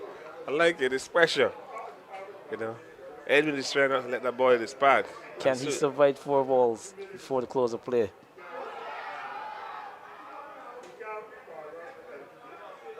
Hey, Lovell is really running into his pads here, Philo. Yeah, he's both at his pads. You know, if you shout, and if you hit it on the pad, you shout, the umpire raises the index finger, he has to walk. So it's a good ball employ. It worked for Pickwick in the first inning, so Ipswich is using the same ploy, and they're using the control bowler in Raphael Lovell from that southern end. And he's bowled well. He's gone 6.3 overs, 3 for 15. So good bowling by the young man. 3 legal deliveries left in this day's play. A ball outside the off side. He was able to show the arms. Wide delivery. It was off target on that occasion. Sure, Rashid Edwin, he was happy to see that one well outside the off stump. Yes, he did. A ball just going on with the arm. And through to the keeper. Edwin clearly not looking to get back on ball at all. Just saw our fellow commentator, Rashawn Hackett, amongst the crowd. Side the leg stump this time, just essaying the sweep. Not manages to get it past like slip in the lane. It's amazing what pressure does to a cricketer. Yeah, Rashawn Hackett over there, closer to the Harrison College side. It's amazing what pressure does. The sweep shot is not even coming off as Lovell opted now to go over the wicket to bowl to the right-handed Rashid Edwin, the captain of ESA Field Pickwick. Final ball of the day's play. It's long forward there is Edwin, full face of the bat in defense. I'm sure he'll be quick. He's one of the first men who will want to get off, Philo. He defies Raphael Lovell off the wicket. So 87 for 7 after 22 overs. ESA Field Pickwick, Lovell 3 for 15. An excellent spell from him. He had good support from Zahir Mutara, who picked up 2. So you close the play here at the Weymouth ground. A riveting day of cricket, like you said, Philo. Crowds really enjoyed it. Let's head back over to Windward, where YMPC are trying to get into this final 8 from 13. Gary Austin just hitting that one up to the cover region and no run. So looks like they're really into it. 214, trying to get up to 222 for victory, Philo. 41 overs gone. Still another 2 overs. But the key here will be Renako Belgrave. Definitely 44 from 39. Yeah, left to lose the key to lose the game. So Belgrave has to score those runs, 8 runs from 12 balls. But the thing is that they don't have any. This is the last spear. So good pressure game. Obviously, Baby Hospital looking to hold their nerve. We know that Wildy did play with a spunk to win. And Captain Jerome. So a guy who's took some tap. He's a brand name, so to speak. He's been their trump card for a long time. Sometimes the trump card gets tired. We'll see how it goes here. To Gary Austin was a bit reluctant being called there and coming back for 2. So 6 now from 10 balls. This is exciting stuff, really. They're at the Windward ground. Yes. The square obviously looks a little patchy. A lot of cricketers would play that Windward, but that ball obviously looking, Belgrave hitting the ball over the infield, pushing the first one hard, giving himself the chance to come back for a second, which he's done so successfully. And all Austin has to do is be aware. Nothing else. Don't need to be a hero. 6 runs required in 10 balls. Ball outside the leg stand. Definitely going to be signaled wide by Tremaine Prescott. So like you said, really feeling it there is Tariq O'Neill. Not generally one who you would see with those type of figures. No. None for 70 from 7.2. Could he be the hero at the end of the day? 5 from 10. Belgrave 46, not out. Hit that one through the mid wicket. I think he's going to settle for a single. Can clearly see it. Not getting a lot of bat on it. Tick inside edge. And getting they need 4 more runs now from 9 balls. So it's not beyond them. It's just for Gary Austin to bat with common sense. Don't be rash. Just stay there with Belgrave to get Baby Hospital up to, obviously, to win this game and go into the final. Semi-final action in the Super Cup. The pull. Just a stifle appeal there. Tremaine Prescott not interested. That's definitely going down the leg. But see Austin trying to get across his off step to hit that one somewhere behind square. Yeah, just looking to do too much there, Austin. All he needed to do is just come at his wicket and turn the ball into the leg side and get an easy single. Sometimes you say they don't need heroes. Long forward. Sensible. He says leave it up to Renako Belgrave. There's one delivery left in this, the 42nd over. Not a good cricket match. 4 runs required for victory to get themselves into the final. Bayview Hospital YMPC. Getting one work off the legs. You should be looking for 2. Belgrave, he wants to come back. Yes, Gary Austin, he's coming back for a second. Just await the signal from umpire Tremaine Prescott. To me, it has nothing to do with the single. They ran 2 runs. That is important. It could be single buys on the ground. They ran 2 runs, and that is important. That is pressure now. They need 2 runs from 6 balls. And Tariq and Renako Belgrave is going to face the 43rd over, which is important. Very good cricket by Gary Austin, getting the ball just inside the leg stump and working it quite nicely. Keeper had to chase it, and they pick up 2 very, very important runs. It's now down to Belgrave and whoever is going to bowl the final over. Tariq O'Neill, 8 overs with 73 runs. A bad day in the office for the young off spinner. Definitely a bad day. That's probably would have been his quota. Obviously, with reduced overs, probably the maximum of 8. But 8 very expensive overs. So, correctly said, but Belgrave, he's on 47 from 42. Rightfully so. Good for NPC. He's the man entrusted to start the over on strike. Yes, it's important that the informed batter, the recognized batter, takes obviously stakes strike in this over, this final over. Jaden Leacock, he's gone 7 overs for 46 runs. And Bayview Hospital YMPC just requiring 2 runs from 6 balls. So a lot of pressure on young Jaden Leacock. And it's going to be important to see how Belgrave, as well as the batter, navigate these 6 deliveries. Well, 1 run will keep him definitely in the equation. That will be tied scores. Will it be a super over? Not sure. The regulations. We'll just need to run back to my regulations pretty quickly. But it's Jaden Leacock. Just really trying to slow it down here. Belgrave making sure that all the feeders are in position before he takes strike. Could this be the moment, Phil Wallace? We're all waiting for it. Gone for the drive, and it looks like it could have been a chance down there at third man.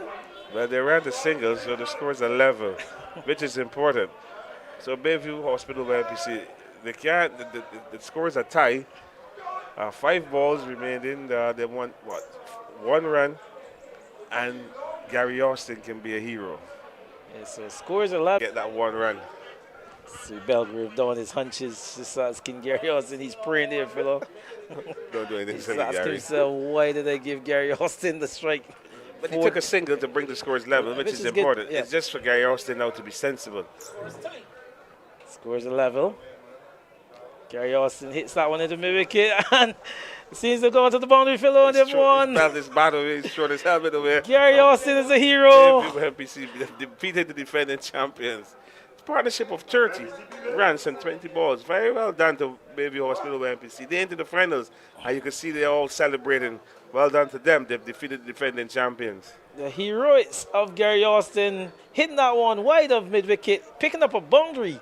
And you can see the ecstatic YMPC fans there. Excellent work by them. Renako Belgrave playing an excellent hand. 40-odd not out Philo there at the end. Good partnership, like you rightly said, for the final wicket to take them into the final. The guys from Beckles Road making the final of 2026 Super Cup here. Excellent on their part. Congratulations to the boys in Beckles Road. Congratulations to the boys in Beckles Road. Another community team topple Wildy, the defending champions, and they'll be happy. Obviously, they'll now have to wait on the date set by the BCA and wait to see who they will have to come up against in the final. But well done to Bayview Hospital MPC. They've batted well. They've played really well cricket. Dwayne Smith will be quite ecstatic as well. He's been there from the start, and they continue to obviously grow that club. And you wish them all the very best in the final. But a very good victory to defeat the defending champions is always thumbs up. Yeah, excellent there. Going all the way down to the end. Dwayne Smith picking up some 4 wickets in that encounter as well. 4 for 37 from his 8 overs. Excellent performer. The man, former West Indies player, the man who's chief cook and ball washer over there at Beckles Road. So excellent job to them.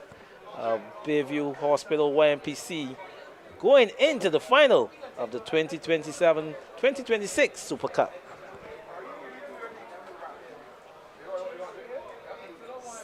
So you can see all the spectators in SSC being congratulated.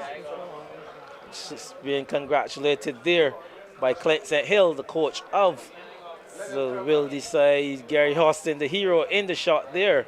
So excellent by them. The supporters are there and really, really enjoying that victory. A great game, like you said. 221 being posted by the Wildy side in 43 overs. A game reduced to 43 overs probably because of some overnight rains, a late start, and getting up to 221 for 7. The Wildy side, but YMPC playing an excellent hand there. With Nako Belgrave at the end, he had a good knock as well from his partner Najee Bishop a bit earlier in the innings. But to come and bring this victory, to propel them into the final, 225 for 9 in 42.3 overs. Excellent on the part of the YMPC. Yes, very well done by Bayview Hospital YMPC to get up to 225. They lost 9 wickets, but they've won that semi-final game. Obviously, they book a place in the final. And this is very good cricket. Another community-based team doing wonderfully well. We also have a community-based team here at Weymouth as well. We have Ipswich, and we have one of the outstanding players, Lovell. He's going to have a chat with Wayne Holder, and then Wayne Holder will close out the broadcast.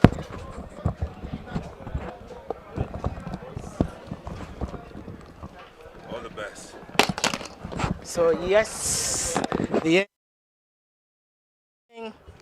engaging display here in the BCA intermediate division final for 2026, and one of the players who has been at the forefront of not only this match, but has also been at the forefront in the Ipswich team in these playoffs, and one whom we can say is very much partly responsible for Ipswich being in this final.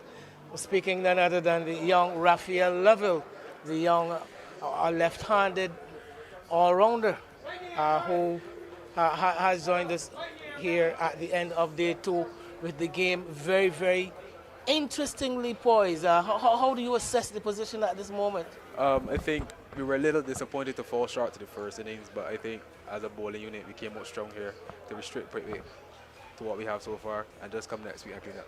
So you're giving yourself the immediate future as far as your studies are concerned. In terms of studying, it will be at the University of West Indies, Cave Hill, studying sports science just to help, pair academics with the sport. And you have also recently returned to the island, a stint in the United Kingdom. Can you give? And going forward, Raphael, I mean, we talked about your studies, we talk about your cricket going forward. How do you propose the balance? For me, obviously at the University of West Indies, they have a very good cricket setup as well. So be able to use their facilities and their expertise to help take my game to the next level. So is that an indication that we're going to lose you at Ipswich? Nah. You don't necessarily have to bring. You didn't have to answer that question. But I've been told though that your dad has been telling me that you have been offered there's an option in the air, an opportunity in the air as far as carrying your cricket to another level. Okay, I'll leave it to you. You tell me. I think you're getting at the opportunity overseas again. Yeah. Going to Australia, that is obviously, again, Australians are known for cricket.